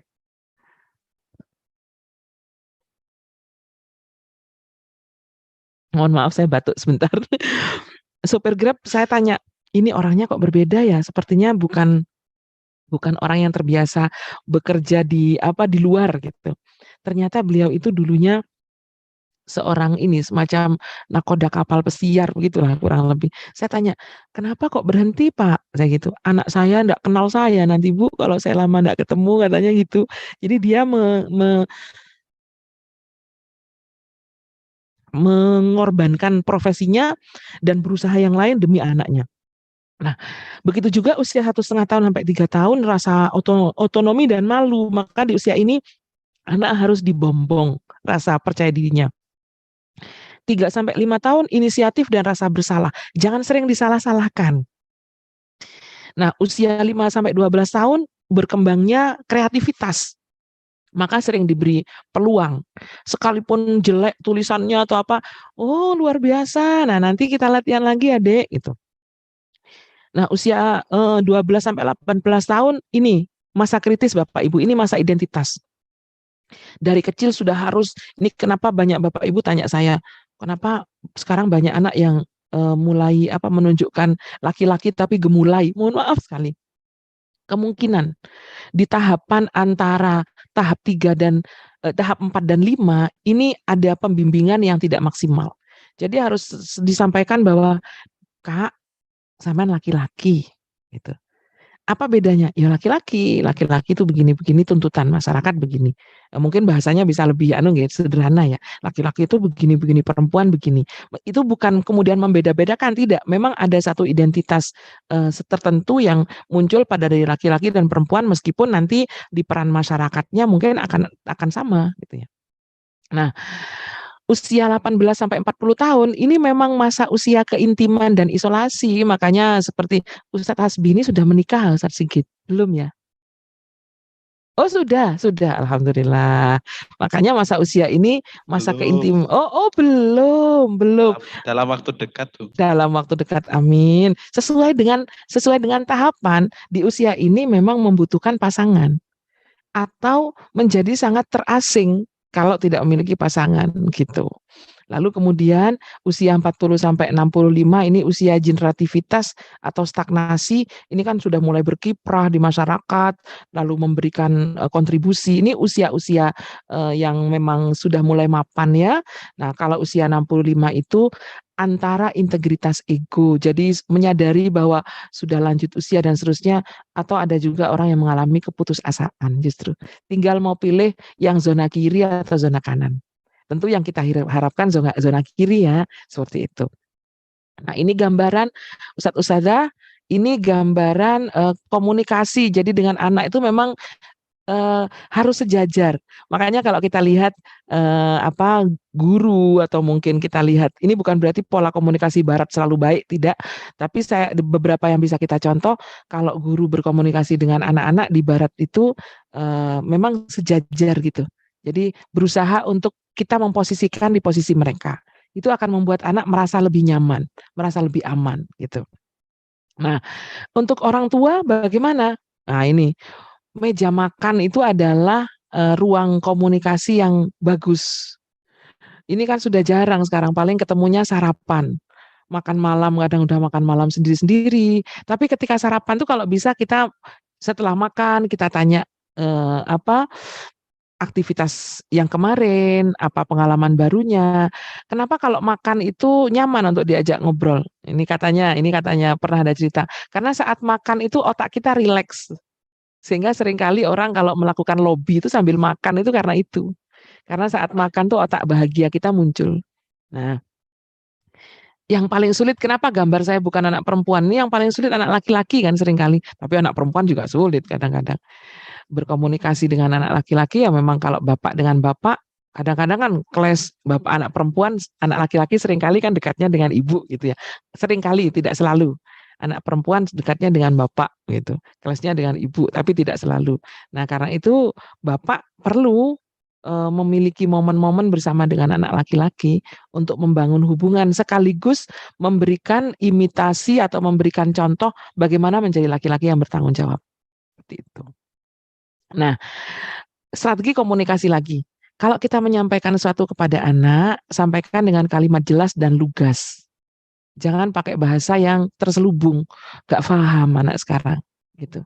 Kalau zaman dulu kan ada kisah itu, Imam Syafi'i didatangi seorang perempuan sambil membawa apel yang sudah dibelah, apel merah yang sudah dibelah. Membawa apel merah dan di samping tempat duduknya Imam Syafi'i konon katanya ada pisau. Lalu kemudian apel itu dibelah oleh Imam Syafi'i lalu diberikan lagi kepada perempuan itu. Perempuan itu udah pergi. Yang melihat kan bingung, ini ngomong apa ya, kok bisa komunikasi kok langsung pergi. Lalu Imam Syafi'i ditanya, itu tadi perempuan tadi ngapain Syekh gitu. Itu dia bertanya, saya haid, kapan saya boleh sholat? Maka jawaban saya, ketika engkau sudah benar-benar bersih seperti putihnya apel. Kalau kita nggak paham Bapak Ibu, opo apel. Itu kan zaman dulu begitu. Nah itu komunikasi zaman dulu, ketika hati orang masih semuanya bersih. Kalau sekarang sudah kena 99, Shopee, Tokopedia, segala macam. Nah berikutnya, terkadang orang tua perlu diam sejenak, mencerna, apa ya yang dimaksud anak saya gitu. Karena kadang-kadang karena beda generasi, kita kadang-kadang miskomunikasi dengan anak. Tapi yang paling penting adalah berikan contoh dengan tindakan. Mungkin ustadz-ustadzah, ayah bunda pasti, kita ndak mungkin minta anak saya, "Ojo HP tok ae lho." Ternyata mamanya masih main HP. Jadi tindakan kita itu justru menjadi, komunikasi paling mendalam itu ya tindakan kita. Nah, masih dari strategi komunikasi. Perbanyak bertanya. Menasehati boleh, tapi perbanyak bertanya. Misalnya begini, "Kak, menurut kamu perilaku yang gini bagus enggak?" "Ya enggak bagus." "Kenapa kok enggak bagus?" "Kamu tertarik enggak?" Enggak tertarik." Nah, saya sering komunikasi sama anak saya. Umi melihat banyak anak-anak nongkrong di kafe. Menurut kamu gimana? Alah, Mi ngabis-ngabisin waktu. Kamu tertarik enggak? Pengen enggak? Kalau cuma diskusi kuliah, iya. Tapi kalau sampai berlarut-larut, ngapain di situ juga? Gitu. Saya jadi mengetahui, oh anak saya sudah punya nilai-nilai yang membuat dia bisa mengambil keputusan. Itu kita syukuri Bapak Ibu. Sangat kita syukuri. Lalu jangan pelit memberikan pujian. Meskipun ya jangan sering-sering juga bisa jadi terbang. Sering kali katanya orang Indonesia kalau dikasih pujian mumbul terus gak turun lagi gitu ya. Lalu kemudian jangan pelit dan jangan gengsi untuk menyampaikan magic words. Tolong, maaf, terima kasih, permisi. Karena itu adalah pola komunikasi kita memberikan contoh gitu. Tolong ambilkan ini ya, Dek. Tolong ambilkan. Maaf ya, Umi salah tadi. Mama salah. Terima kasih ya, Dek. Permisi, itu semuanya. Lalu memberikan kepercayaan kepada dia pada saat-saat tertentu. Kadang-kadang memang saya sendiri tuh sering, Umi ini apa enggak percaya ya kok tanya banyak-banyak. Ya enggak, bertanya itu karena Umi pengen tahu. Tapi kadang-kadang kita itu anak-anak menangkapnya beda memang Bapak Ibu, apalagi remaja. Akhirnya ya sudah, kalau sudah begitu saya mengalah diam saja. Ya wes, Umi percaya dan Umi yakin kamu akan menjaga tanggung jawab. Saya gitukan aja. Nah, ini materi sekilas. Lalu apa Bu Mus yang harus saya ingatkan kepada anak saya? Yang pertama mengenai tauhid. Ini jenengan bisa cek di surat Luqman ayat 13. Lalu yang kedua, kita harus menyampaikan bahwa dimanapun dia berada, Allah melihat. Itu adalah pesan-pesan penting yang harus kita sampaikan. Mulai dari kecil sampai anak kita dewasa. Lalu kemudian berikutnya lagi, kita harus mengingatkan kepada mereka bahwa kita harus menjadi contoh untuk birrul walidain gitu. Misalnya dia ngomongnya agak tinggi, jangan terlalu tinggi pada Umi atau pada Abi. Kata-kata itu tidak dibolehkan oleh Al-Quran. Wala taqul lahuma uffin. Terus kemudian setelah itu kita ingatkan kepada anak kita mengenai investasi dunia akhirat. Artinya seberat apapun amalnya, itu akan menjadi amal investasinya. Gitu. Termasuk menyampaikan sholatnya. Makanya orang tua dulu itu sholatnya hati-hati sholatnya dijogo. Itu orang tua kita kan seperti itu zaman dulu. Itu luar biasa memang. Dan jangan sombong. Karena sombong itu bukan sifat manusia yang soleh, tapi sifatnya iblis. Sampai diusir oleh Allah. Seperti apapun prestasi yang didapat, semuanya adalah karunia dari Allah. Dan Allah bisa ambil sewaktu-waktu. Itu harus kita sampaikan. Hal penting yang harus kita sampaikan juga Bapak Ibu, melatih anak untuk self talk, sering bersyukur bukan mengeluh, sering berterima kasih pada diri sendiri, berkata-kata positif. Dan ini seringkali kalau kita yang menyampaikan, anak-anak kadang-kadang tidak memperhatikan. Saya tuh sering ajak anak saya pengajian, tidak sering, beberapa kali. Pernah suatu ketika saya ajak pengajian di satu pondok di Malang gitu, pulangnya dia bilang gini, "Iya ya Mi, anak itu harus melanjutkan apa yang ditanam oleh orang tua. Dia simpulkan sendiri itu, tidak saya yang menasihati. Oh, ya pinter, tadi dengarkan ya isi pengajiannya ya gitu. Kita kasih penguatan begitu. Nah, Ibu Bapak, Ustadz Ustadzah, Bunda Ayah Bunda yang saya hormati, mari kita bersama-sama mendidik dan mendoakan. Karena bagi guru, anak-anak kita itu adalah anak-anak ideologis. Bagi kita, anak-anak kita adalah anak-anak biologis. Sama ketika Nun Sewu, ada suatu ketika ustazah sudah sepuh tanya kepada saya, kebetulan beliau tuh tidak punya anak. Lalu saya bagaimana Bu Mus? Saya kan tidak punya anak yang akan mendoakan. Ibu kan banyak muridnya. Anak itu tidak selalu anak yang dilahirkan oleh Allah, tapi anak yang kita titipkan ilmu kita kepada mereka itu juga dijadikan anak, dan itu bisa menjadi ladang amal ibu. Saya gitu kan, itu sangat membahagiakan beliau. Baik, Bapak Ibu yang saya hormati, di akhir pertemuan kita, penjelasan saya mohon kepada Allah, semoga sedikit yang saya sampaikan bermanfaat. Allahumma anfa'na bima 'allamtana wa 'allimna ma yanfa'una wa zidna ilma walhamdulillahi rabbil alamin walhamdulillah ala kulli hal. Matur nuwun Ustadz Ustadzah, Ayah Bunda, semoga anak-anak kita semua senantiasa diberikan kemudahan oleh Allah untuk menerima cahaya Allah. Sebagaimana yang disebutkan dalam Al-Quran surat An-Naml ya, kalau nggak salah ya, Rabbi auzi'ni an ashkura ni'mataka allati an'amta alayya wa ala walidayya wa an a'mala shalihan tardahu wa aslih li fi dzurriyyati Rabbi adkhilni bi rahmatika fi ibadikas shalihin.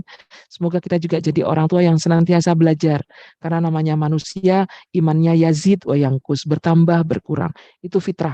Saya juga banyak kurangnya, luar biasa. Karena apa? Dengan kekurangan itu semoga kita diberikan kesempatan untuk bertaubat dan terus membenahi diri. Itu saja yang bisa saya sampaikan. Matur nuwun atas segala perhatian. Mohon maaf jika ada kesalahan. Akhirul kalam. Assalamualaikum warahmatullahi wabarakatuh. Alhamdulillahirrahmanirrahim. Waalaikumsalam. Luar biasa, Bu Mus. Warahmatullahi wabarakatuh. Terima kasih banyak, Bu Mus, sudah banyak mencerahkan. Saya sebagai calon orang tua si PWD ini. Merasa banyak sekali ternyata hal-hal yang perlu dan sama-sama kita perbaiki. Bapak, Ibu, Ayah, Bunda sekalian, sekali lagi kami sampaikan terima kasih yang sudah hadir. Yang barangkali pengen mengulang kegiatan Zoom kali ini ada di channel YouTube-nya SMP Rahmat. Barangkali yang tadi datangnya agak belakangan nanti bisa dicek di channel YouTube-nya SMP Plus Rahmat. Nah, selanjutnya kita break sebentar saja. Ada ice breaking dari salah satu ustazah yang sangat populer di SMP Plus Rahmat. Ini ibarat kata kalau beliau jalan ini yang dada-dada dari jauh sudah banyak sekali. Wah, luar biasa. Monggo, Ustazah Redita.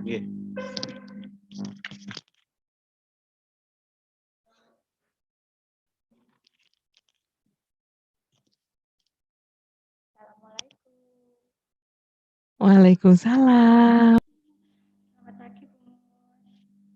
Selamat pagi, Ustazah Redita.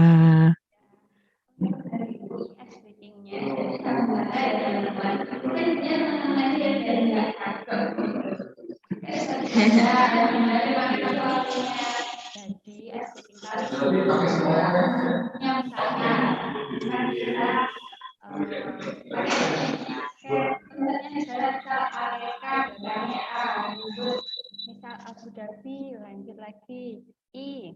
Jadi saya lagi yang saya panggil namanya, bisa melanjutkan gitu ya teman-teman. Ada yang kurang jelas?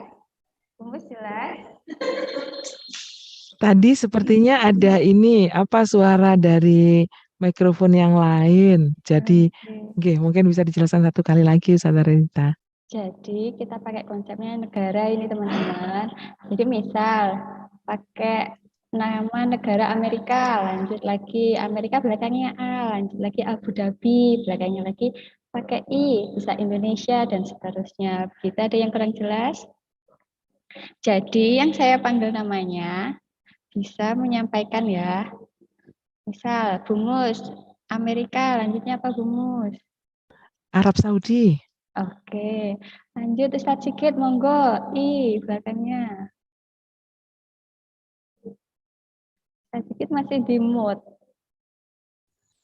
Inggris, Inggris. Inggris S. Ustazah Intan, monggo.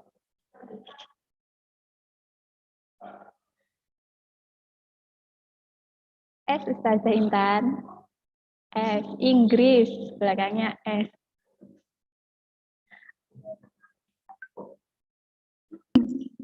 Ya, Singapura. Singapura A. Lanjut kita ke Ustazah dulu ya untuk ngecek. Ustazah Tina bisa disampaikan. Singapura Ustazah. Tadi sudah. Amerika sudah. Amerika sudah Ustazah. Apa ya? Banyak Apa ya? Afrika. Afrika. Baik, kita ke bundanya siapa ya? Bundanya Mas Haikal 9B. Apa ya Bunda?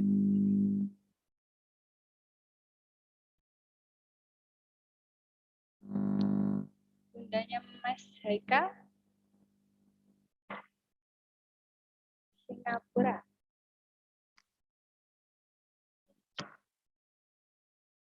Bundanya Mas Haikal masih jauh. Siapa ya?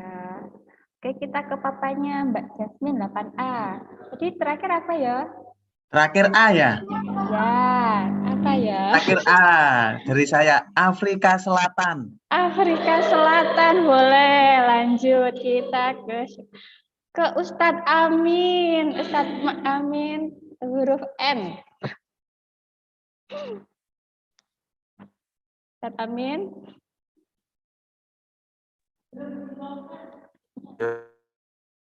Ustadz Amin. Halo Ustadz Amin. Mana ya? Lanjut saja. Ke bundanya Mas Faiz 8B.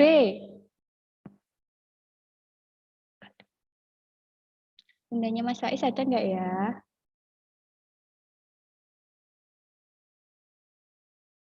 Aduh, hilang. Lanjut aja ke Ustazah Ayu. Afrika Selatan, belakangnya N. Ayo Ustazah. N ya, Us. Iya. Norwegia. Oke, Norwegia. Boleh ayah bunda di-on-kan ya videonya untuk kita ice breaking sebentar. Di Norwegia, berarti belakangnya A. Lanjut ke siapa ya? Boleh. Mamanya Mas Juna. 8B berarti ya.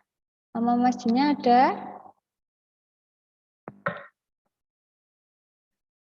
Tidak ada juga. Lanjut ke siapa ya? Ustadz Fahmi. Ustadz Fahmi di Norwegia, Aus.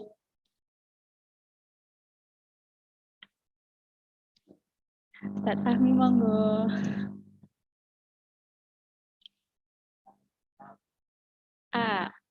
Ustadz Fahmi nggak fokus nih.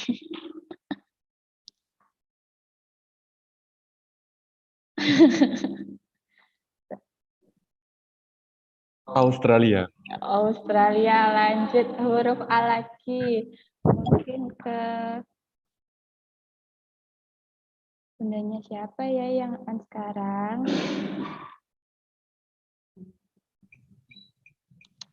Saya Us. Boleh. Tadi terakhir di A, Bunda. Monggo. Argentina. Argentina A lagi. Monggo siapa yang mau join? Armenia, Us. Armenia A lagi. Monggo yang mau gabung. Armenia terakhir. Angola, Ustazah. Arab Saudi sudah. Angola. Angola berarti terakhir A lagi. Monggo yang mau gabung. Afghanistan. Afghanistan terakhir di huruf N. Monggo lagi yang mau gabung. Ramai sekali ternyata. Norwegia. Nederland, Us. Netherlands, huruf D ya terakhir, monggo. Denmark, Us. Denmark, huruf K. Ada lagi yang mau gabung? Korea, Huruf Us. K. Korea. Korea, huruf A. A lagi. Kita asah pikiran pagi-pagi biar nggak panik. Aljazair. Aljazair, huruf R terakhir di Ustadz Rumania. Yusuf. Rumania, huruf A lagi. Ada lagi. Rumania, huruf A. Ada yang mau jawab? Ayah, Bunda, Ustazah. Austria. Afghanistan. Afghanistan sudah. Azerbaijan. Azerbaijan, oke. Berarti hurufnya N ya terakhir. 3 kali lagi kita Sudah jawab. Nicaragua. Nicaragua, aduh, berat sekali. Saya belum tahu negaranya ada atau enggak. Nicaragua. Netherlands Ah. sudah. Nicaragua, Nicaragua. I. Ah. Nicaragua. Nicaragua itu Y. Oh, gua Jordania. Jordania, terakhir A lagi.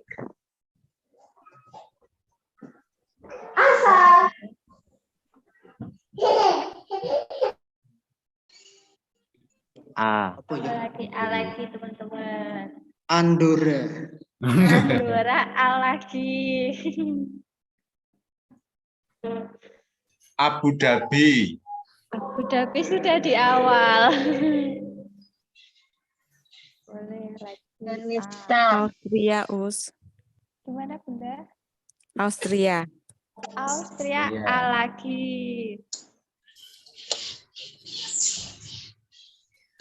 Austria, ada lagi?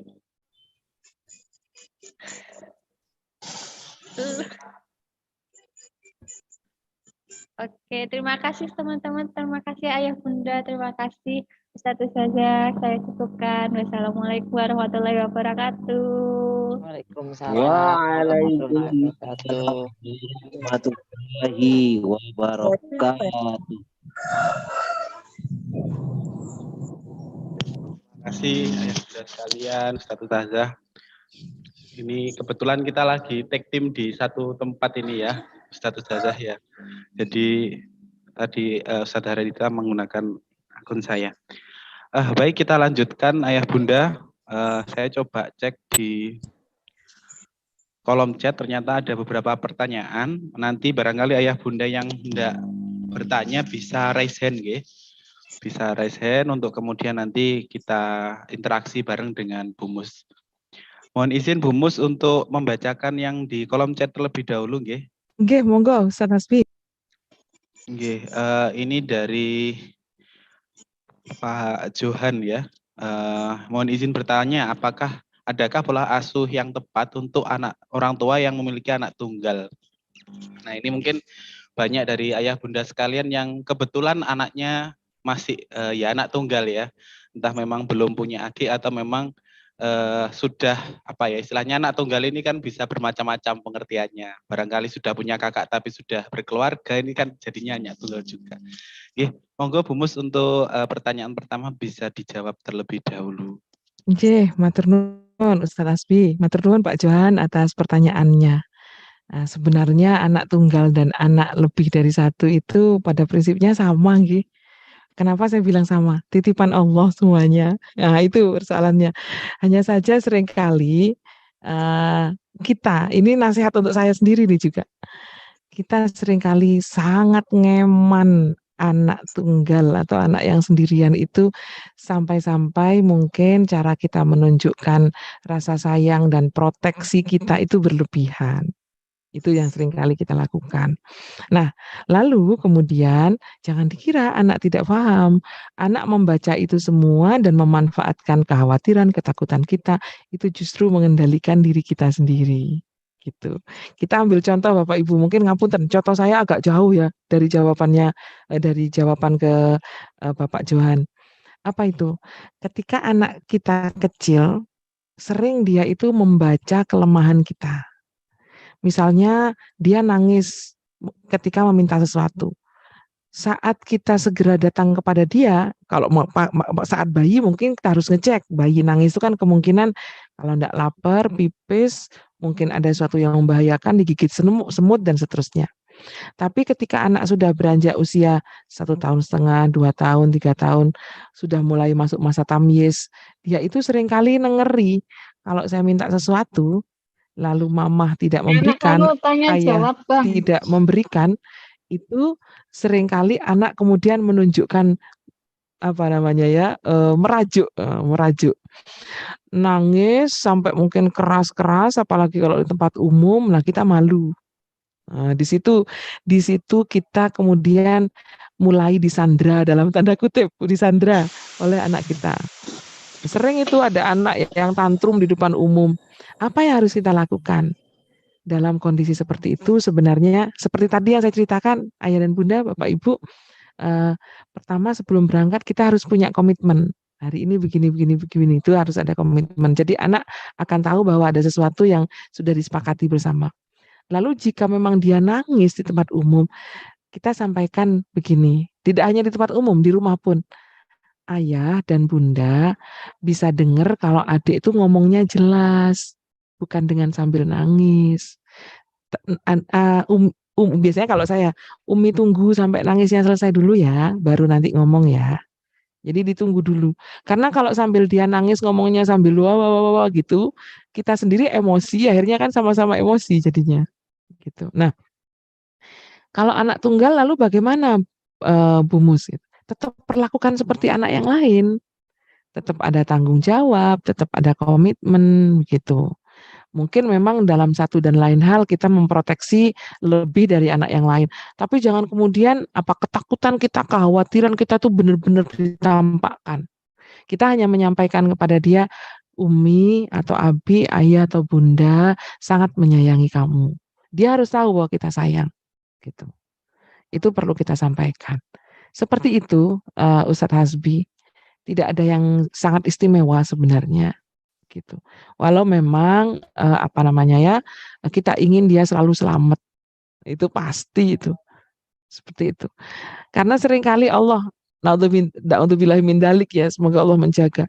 Justru biasanya Allah itu memberikan cobaan ketika kita sedang sayang-sayangnya, itu apa masalahnya? Itu persoalannya. Jadi jangan terlalu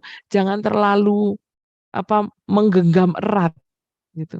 Seperti yang kita tahu di Al-Qur'an itu sesuatu yang menurut kamu tidak baik, bagi Allah bisa jadi itu baik. Sebaliknya, sesuatu yang menurut kamu baik, bagi Allah mungkin tidak baik.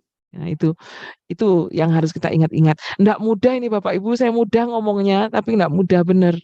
Kemarin anak saya sakit yang sudah baru aja selesai Qur'annya itu sakit, terus dia bilang, Umi, sepertinya aku demam berdarah. Iya tak Kak, iya tadi kayak gitu. Iya gimana ciri-cirinya nak begini-begini. Udah belingsatan itu, tapi saya berusaha tenang menyampaikan kepada dia. Oke, kamu di rumah di pondok ya. Umi nanti akan menghubungi Ustadz, nanti Abi akan datang. Lalu kalau memang dimungkinkan untuk istirahat sebentar, kita istirahat sebentar. Itu saat saya di Jakarta, Bapak Ibu, baru 2 hari yang lalu. Terus saya tetap pantau, tapi saya tidak menunjukkan kegelisahan. Saya harus menunjukkan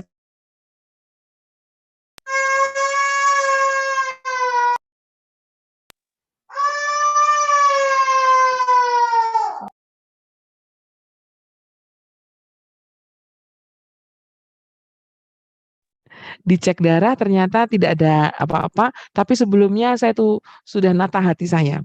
Saya sodakoh dulu, lalu kemudian saya bilang, ya Allah, anak saya, nyawanya, semuanya kami dalam genggaman-Mu. Berilah kesembuhan pada anak saya, berilah kami kesabaran untuk menghadapinya. Udah saya bilang begitu, saya di Jakarta 3 hari, saya bilang, Dek, nunggu Umi datang ya, saya kan datangnya Jumat. Ternyata dia enggak, Umi izinnya hanya sampai Jumat. Aduh, gak ketemunya di video call. Ya sudah, takdirnya seperti itu. Ya udah, jaga diri baik-baik. Nanti kalau sudah sampai di pondok, malamnya coba telepon Umi. Tadi malam dia video call saya. Sudah sehat, Dek? Sudah. Alhamdulillah, udah. Tapi memang pengendalian diri orang tua itu enggak mudah, Bapak Ibu. Ya itu dimasukkan di hati bahwa sedayonipun kagungane Gusti Allah kan gitu Bapak Ibu. Udah gitu aja kalau saya nanya. Nah, itu Mas Hasbi seperti itu Ustaz Hasbi. Nggih. Terima kasih banyak Bung Mus Matur atas nuwun. jawabannya. Kita Nggih. bergerak di pertanyaan selanjutnya, nggih. Nggih. Ini dari papanya Mbak Jasmine 8A. Heeh. Mendidik anak di zaman 5.0 memang sangat kompleks ya. Ilmu komunikasi, mengajak, mencontohkan sampai mendoakan itu terus dilakukan. Nah, terkait dengan ini membekali diri dengan ilmu IT, terkait dengan medsos ini untuk memblokir ya atau membendung arus-arus negatif ya untuk membentengi anak-anak. Jadi bagaimana kita sebagai orang tua itu membentengi anak-anak dari konten-konten negatif atau hal-hal yang berpotensi masuk ke anak, kira-kira begitu Bung Mus. Mohon izin sedikit istilahnya curhat juga ini ya, saya sebagai konselor di sekolah ini. Seringkali untuk hal yang ini ya, bagian konten negatif media sosial dan lain sebagainya, jujur beberapa waktu tuh saya akhirnya ada dua hal yang menurut saya menjadi ganjalan dalam diri saya itu ya. Kalau tidak menormalisasi, ya wis umumnya gitu. Anak-anak zamannya kayak gitu. Media sosialnya ya seperti itu. Atau ya pertama itu menormalisasi hal-hal yang sekiranya negatif karena menganggap bahwa semua anak memang pada masanya melakukan hal seperti itu.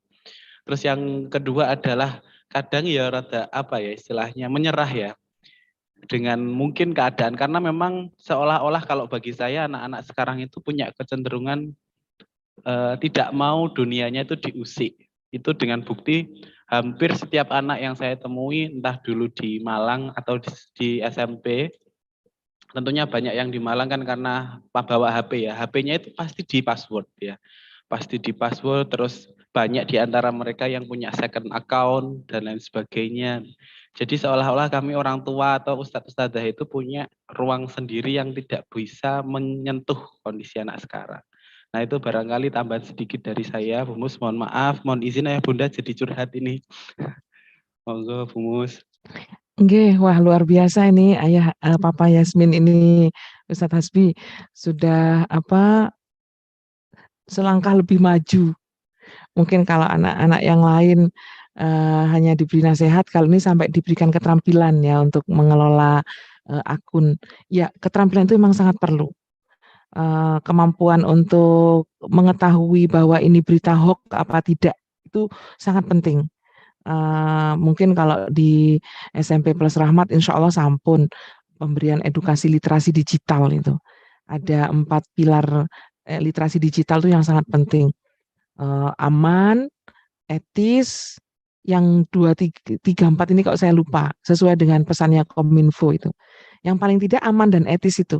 Aman dalam artian jangan sampai anak kita masuk kepada sistem-sistem yang akan membuat dia itu terjebak dalam sistem-sistem. Sekarang kan banyak sekali itu Bapak Ibu, software-software yang kita tidak tahu tuh arahnya dari mana. Yang kedua etis. Etis itu maksudnya bagaimana dia berkomunikasi secara etis kepada orang lain, santun, terus baik, itu harus kita ajarkan. Bagaimana menjawab sebentar Bapak Ibu.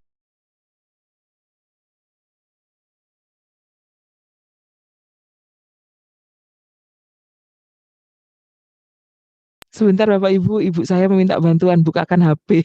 Sebentar.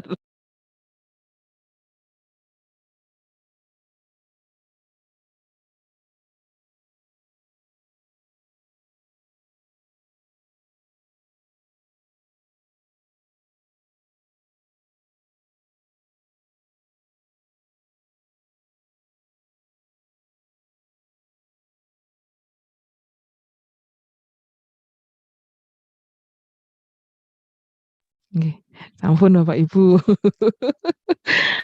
Ada yang telepon bolak-balik sama HP-nya ibu saya untuk dicekkan siapa, ternyata temannya arisan. Namanya ibu. Kebetulan ibu saya berkunjung ke Malang. Ibu saya tinggal di Probolinggo ini Ustadz Hasbi. Nah, sesekali saya ke Probolinggo untuk sowan pada beliau.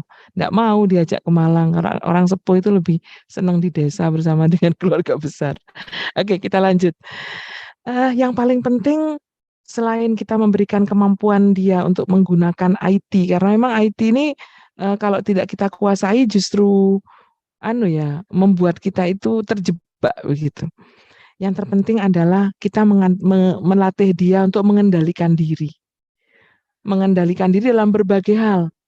Mengendalikan diri untuk tidak melihat konten yang tidak bermanfaat, mengendalikan diri untuk tidak berlama-lama bermain gadget yang tidak jelas juntrungannya, dan seterusnya. Itu sebenarnya yang penting.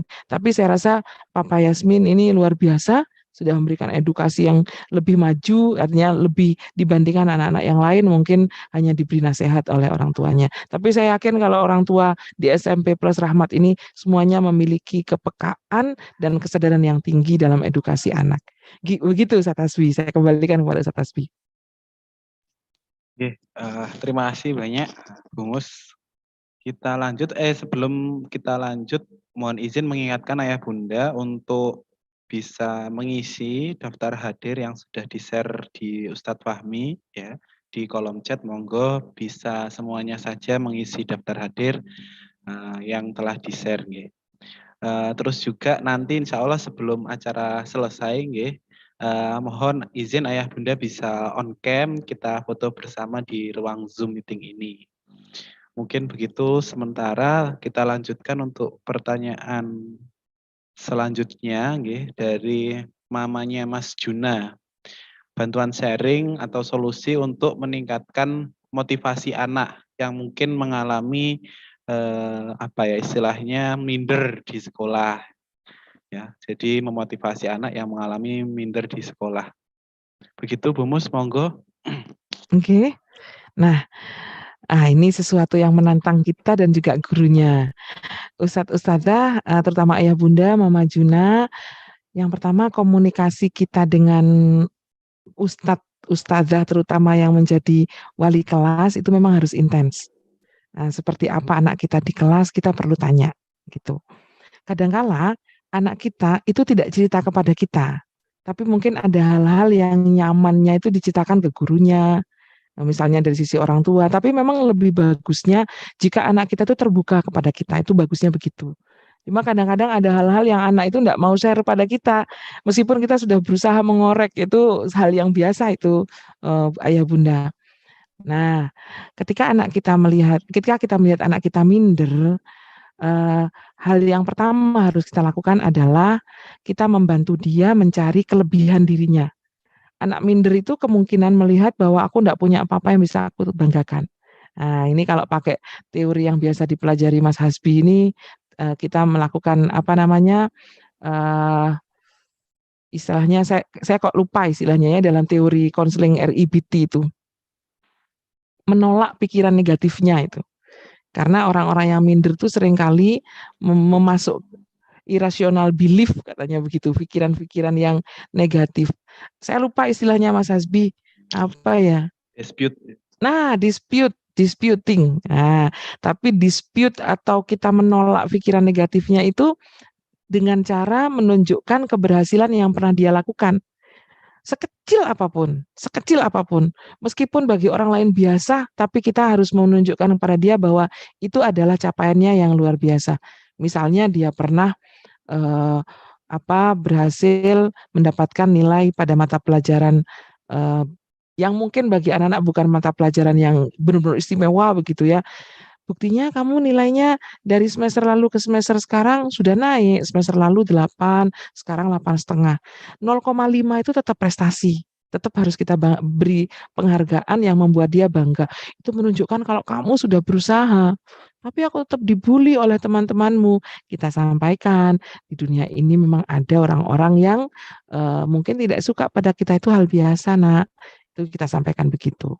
Nah, tidak sekali Bapak Ibu, seperti mengayuh sepeda, seperti mencukur jenggot katanya, seperti mencukur rambut, selalu panjang dipotong lagi, panjang, seperti mengayuh sepeda, harus diulang, berulang-ulang, itu kita harus sampaikan. Nah, hal penting lainnya yang perlu kita lakukan kepada anak yang minder, mungkin kita bisa kata mungkin ini saya sadar saya sampaikan, mungkin kita bisa minta bantuan kepada guru bidang studi tertentu yang dia sukai untuk memberikan tantangan kepada dia, memberikan tugas yang dengan tugas itu dia mencapai keberhasilan. Ini kalau teori psikologinya namanya melatih self efficacy. Ketika orang sudah mencapai merasa berhasil pada satu titik, pada prinsipnya manusia itu punya ketagihan dalam tanda kutip yang positif ya Ibu Bapak untuk melakukan hal itu berulang gitu. Nah, sehingga pengalaman berhasil itu harus kita ciptakan. Nah, karena itu kita sampaikan kepada gurunya untuk tugas tertentu mungkin anak tertentu yang memang kemampuannya di bawah rata-rata teman-teman yang lain, tapi insya Allah kalau putra Mama Juna tidak, itu pasti mampu. Itu kita beri tugas yang tidak semenantang teman-teman yang grade-nya mungkin lebih cepat. Sehingga rasa berhasilnya itu muncul. Nah, di sini peran guru harus sangat dominan. Kalau ada anak yang misalnya nih, saya tanya, Ustazah Intan mengajar apa Ustazah? Atau Ustazah yang lain? Atau Ustazah yang lain? Ustazah Khairun Nikmah mengajar apa Ustazah? Pendamping. Mungkin Ustadz Amin ini Oh, Ustadz Amin. Quran hadis. Ustadz, mengajar Quran hadis misalnya. Nggih. Bahasa Arab. Nah, bahasa Arab itu anak-anak kan seringkali bulet itu Ustadz. Ini mubtada, khobar, apa segala macam, dhamir dan segala macamnya. Bagi anak-anak yang suka mungkin gampang, bagi anak-anak yang tidak suka ya enggak gampang. Nah, anak-anak yang mungkin aduh wis males saya Ustadz Amir, itu kan nanti bahasa Arab cukup Fatihah aja misalnya, ini guyon nih ya, guyon. Ustadz Amir melihat ada anak yang mungkin ingin dimotivasi untuk bisa berhasil di bahasa Arab. Beri tugas yang sedikit lebih ringan dibanding teman-temannya. Ini sebenarnya prinsip teorinya itu teori kognitif Vygotsky namanya. Jadi kalau kita mau memberikan tugas kepada anak, kita harus tahu level tertinggi dia itu seberapa. Jadi dia itu kalau di push itu bisa seberapa gitu. Level terendah dia mungkin karena dia belum berusaha, maka kita harus kita memberinya tengah-tengah. Tugasnya jangan terlalu sulit. Supaya apa? Kalau dia berhasil ada rasa, kalau dia bisa mencapai yang target kita, dia ada rasa berhasil. Rasa berhasil itu penting kita terjadikan kepada anak. Nah, maka dalam Merdeka Belajar ini kan ada pembelajaran berdiferensiasi. Itu tujuannya untuk memberikan pendekatan belajar sesuai dengan gaya belajar dan kemampuan dasar anak. Nah, sehingga Mama Juna monggo berkomunikasi dengan wali kelas. Mungkin ada satu mata pelajaran yang bisa menjadi cantolan untuk mengembangkan rasa percaya diri atau kesukaan atau minat tertentu, bisa saja kan prestasi tidak harus akademik, bisa juga non akademik gitu. Bahkan ini saya suka. Kenapa saya cerita ini karena saya suka. Saya suka di SD anak saya yang kemarin dia sekolah itu salah satu kejuaraannya itu bukan akademik, tapi ada anak yang paling komunikatif, ada anak yang paling rajin misalnya rapi, anak yang paling jadi karakternya anak semua kelas itu yang positif itu diberi penghargaan dan semuanya diberi sertifikat tuh Ibu Bapak. Sehingga anak itu senang sekecil apapun. Ini ada anak yang dia itu karya menulisnya bagus, anak berbakat seni, ada semua anak di kelas itu semuanya dapat sertifikat. Jadi meskipun dia tidak dapat ranking, dia senang karena aku punya sesuatu yang bisa aku banggakan. Nah, itu mungkin bisa jadi inspirasi untuk menumbuhkan kepercayaan diri anak begitu.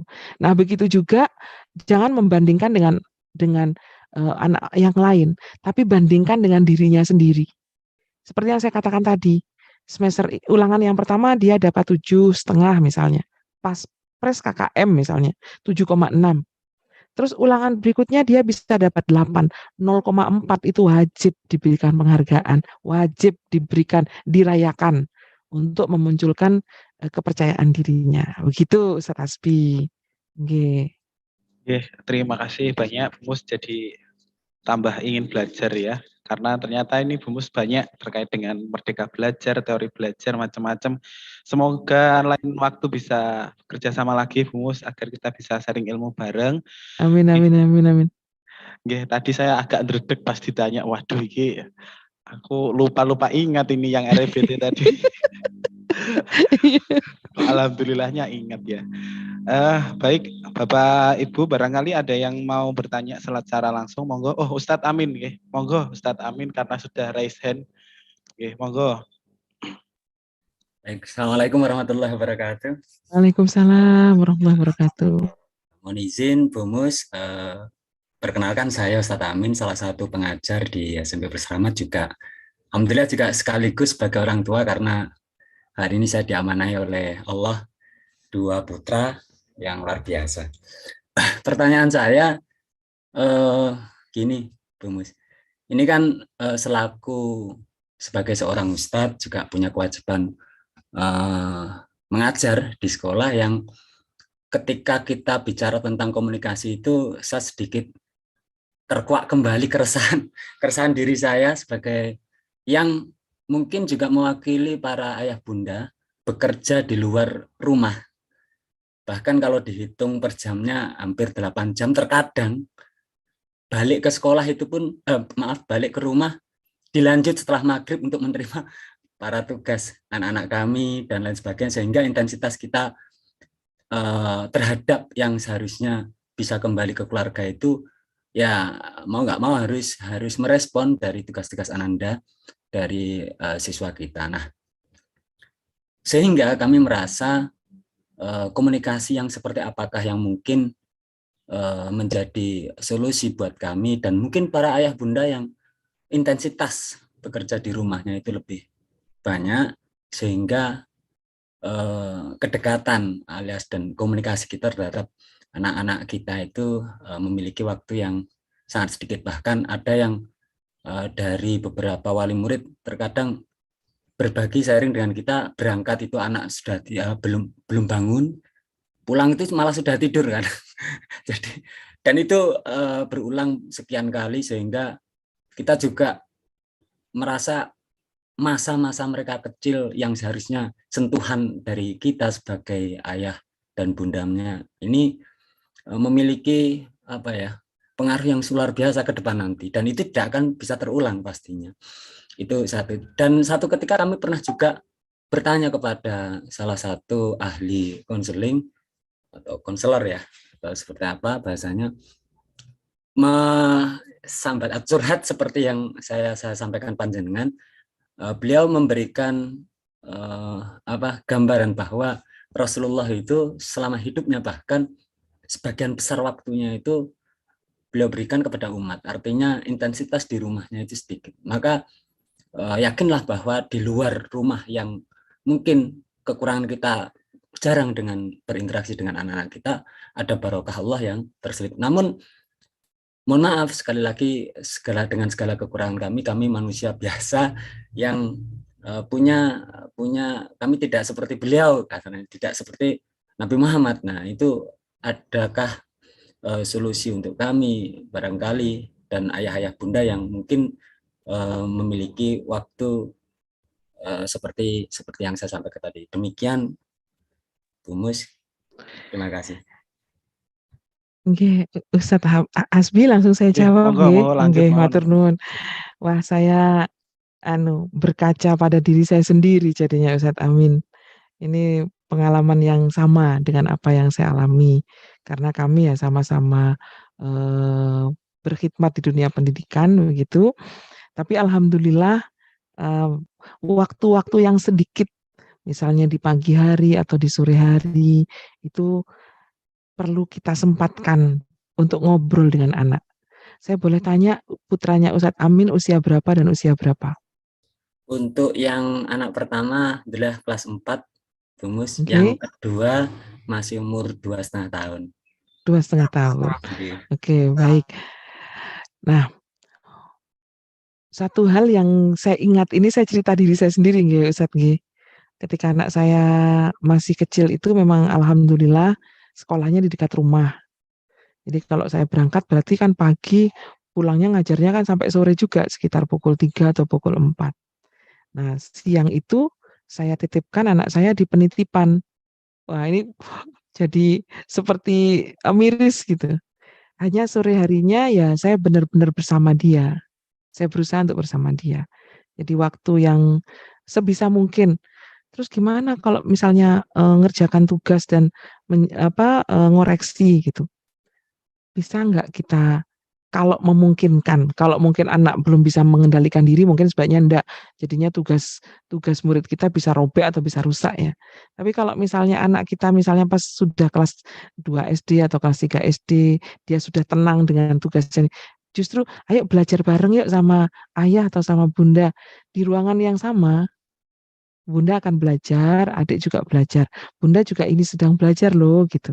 Jadi ada konteks yang kemudian anak itu memahami kita punya tugas. Ini bunda bekerja, adik belajar. Kalau adik ada tanya, enggak apa-apa, nanti tanya kepada bunda di saat itu. Gitu.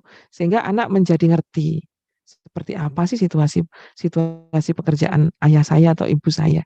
Tentu dia ingin untuk mendapatkan perhatian yang lebih. Dan kita seperti yang disampaikan Ustadz Amin, memang nggak bisa jadi manusia orang tua yang sempurna sekali ya. Salah satu kebiasaan yang sering saya bisikkan kalau anak saya masih kecil itu ketika dia mau tidur itu saya bisikkan doa mau tidur sama dia. Lalu kemudian dipeluk begitu terus bubuk. Itu yang sering saya lakukan. Jadi kadang-kadang yang doa tambahan misalnya Allahumma firli wali walidayya warhamhuma kama rabbayani shaghira. Jadi menghantar dia tidur dengan bacaan doa. Karena ya itu momen yang salah satunya yang mungkin membuat kita bisa lebih dekat. Terus pada saat makan pagi sudah cepet-cepet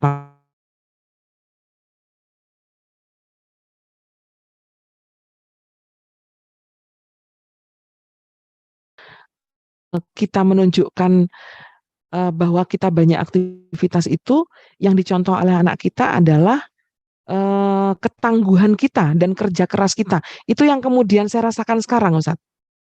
Jadi anak saya kemudian ini saya tidak ceritakan orang lain. Anak saya lalu kemudian dia mampu mengisi waktu-waktunya dengan kegiatan yang positif. Apa itu berorganisasi, apakah itu dengan mengajar, apakah itu dia cerita tadi aku ngasih materi di adik-adik kelasku gini. Artinya sudah ada imitasi yang muncul dari diri kita. Itu yang harus kita syukuri. Gitu. Seperti yang penjenengan sampaikan tadi, memang yang kita harapkan dan saya juga dapat banyak masukan dari senior-senior saya. Berdoalah kepada Allah semoga anak kita ketika kita sibuk mendidik anak orang lain, Allah juga akan mendidik anak kita dengan cara Allah. Itu diantaranya.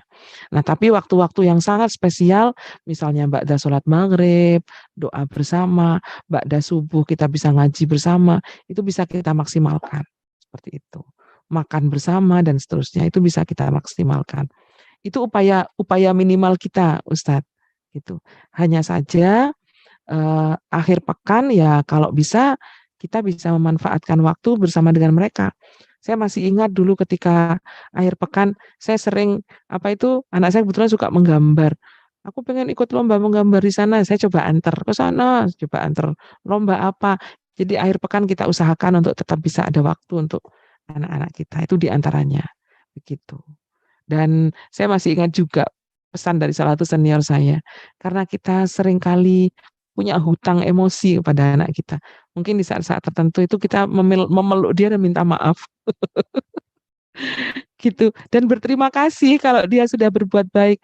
Makasih anak sudah jadi anak yang soleh gitu. Kami bersyukur kamu jadi anak yang soleh. Itu kita harus sampaikan. Itu satu hal cara kita, Ustadz Amin. Begitu Ustaz Hasbi, matur nuwun.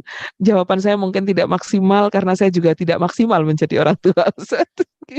Matur nuwun. Terima kasih Bu Mus dan mohon maaf juga kepada ayah bunda yang barangkali masih ingin bertanya atau ngobrol terkait dengan parenting dan bagaimana membangun komunikasi yang baik ya, yang benar, baik dan menyenangkan. Tapi bagaimanapun kita terbatas waktu karena waktu sudah menunjukkan lebih dari jam 10.30, sekarang 10.34. Saya mohon izin sekali untuk menutup sesi ini ya, sesi pemaparan materi dan tanya jawab yang saya rasa saya sebenarnya berencana untuk meresum Bu Mus dari apa yang Bu Mus sampaikan tadi. Tapi bagaimanapun sepertinya resum itu hanya terjelaskan dengan satu kata, alhamdulillah kita tercerahkan bersama. Jadi apapun dari yang kita pelajari hari ini. Semoga itu menjadi pencerahan yang membukakan jalan untuk membangun komunikasi yang benar, yang baik dan menyenangkan untuk anak, dan ini sebagai ikhtiar kita untuk membangun fondasi dan rumah kesuksesan anak di masa depan nantinya. Oke, terima kasih banyak Bu Mus. Mohon izin Sami-sami. untuk kegiatan hari ini. Sebelum saya kembalikan kepada Mbak Nikmah selaku MC, barangkali monggo ayah bunda sekalian bisa on cam kita foto bersama dulu. Monggo. Nggih. Ustadz Fahmi sudah siap nggih? Sudah. Monggo kita senyum bersama setelah dalam hitungan 1, 2, 3. Oke, lagi. Baik, 1, 2, 3. Tangannya, jempol. Kakek atraksi ini ya. Oke, 1, 2, 3. Oke, terima kasih. Terima kasih banyak kepada ayah bunda sekalian. Terima kasih banyak kepada Bu Mus. Terima kasih banyak kepada semua yang hadir dan memeriahkan ya acara ini. Semoga dari kegiatan kali ini kita mendapatkan manfaat yang luar biasa. Amin. Ya, kegiatan selanjutnya saya kembalikan kepada MC. Barangkali Bu Mus ada kegiatan lain, monggo bisa undur diri terlebih dahulu. Mohon izin Ustadz Hasbi, Ustadz Sigit, Ustadz Khairul Nikmah, Ustadz Amin, dan Ustadz ayah bunda. Sami-sami Ustadz, mugi-mugi barokah. Mohon maaf jika ada salah hilaf. Saya mohon undur diri. Assalamualaikum warahmatullahi wabarakatuh. Mugi-mugi selalu sehat. Amin. Izin Rumian Ustadz. Mohon untuk ayah bunda bertahan sebentar, nggih. Monggo Ustadzah Nikmah.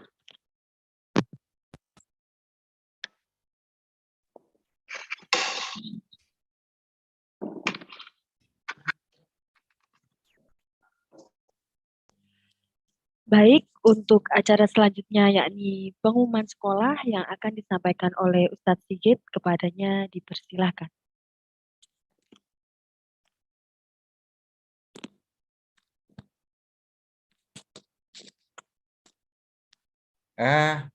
Insya Allah tidak ada hal yang bisa disampaikan karena kebetulan mungkin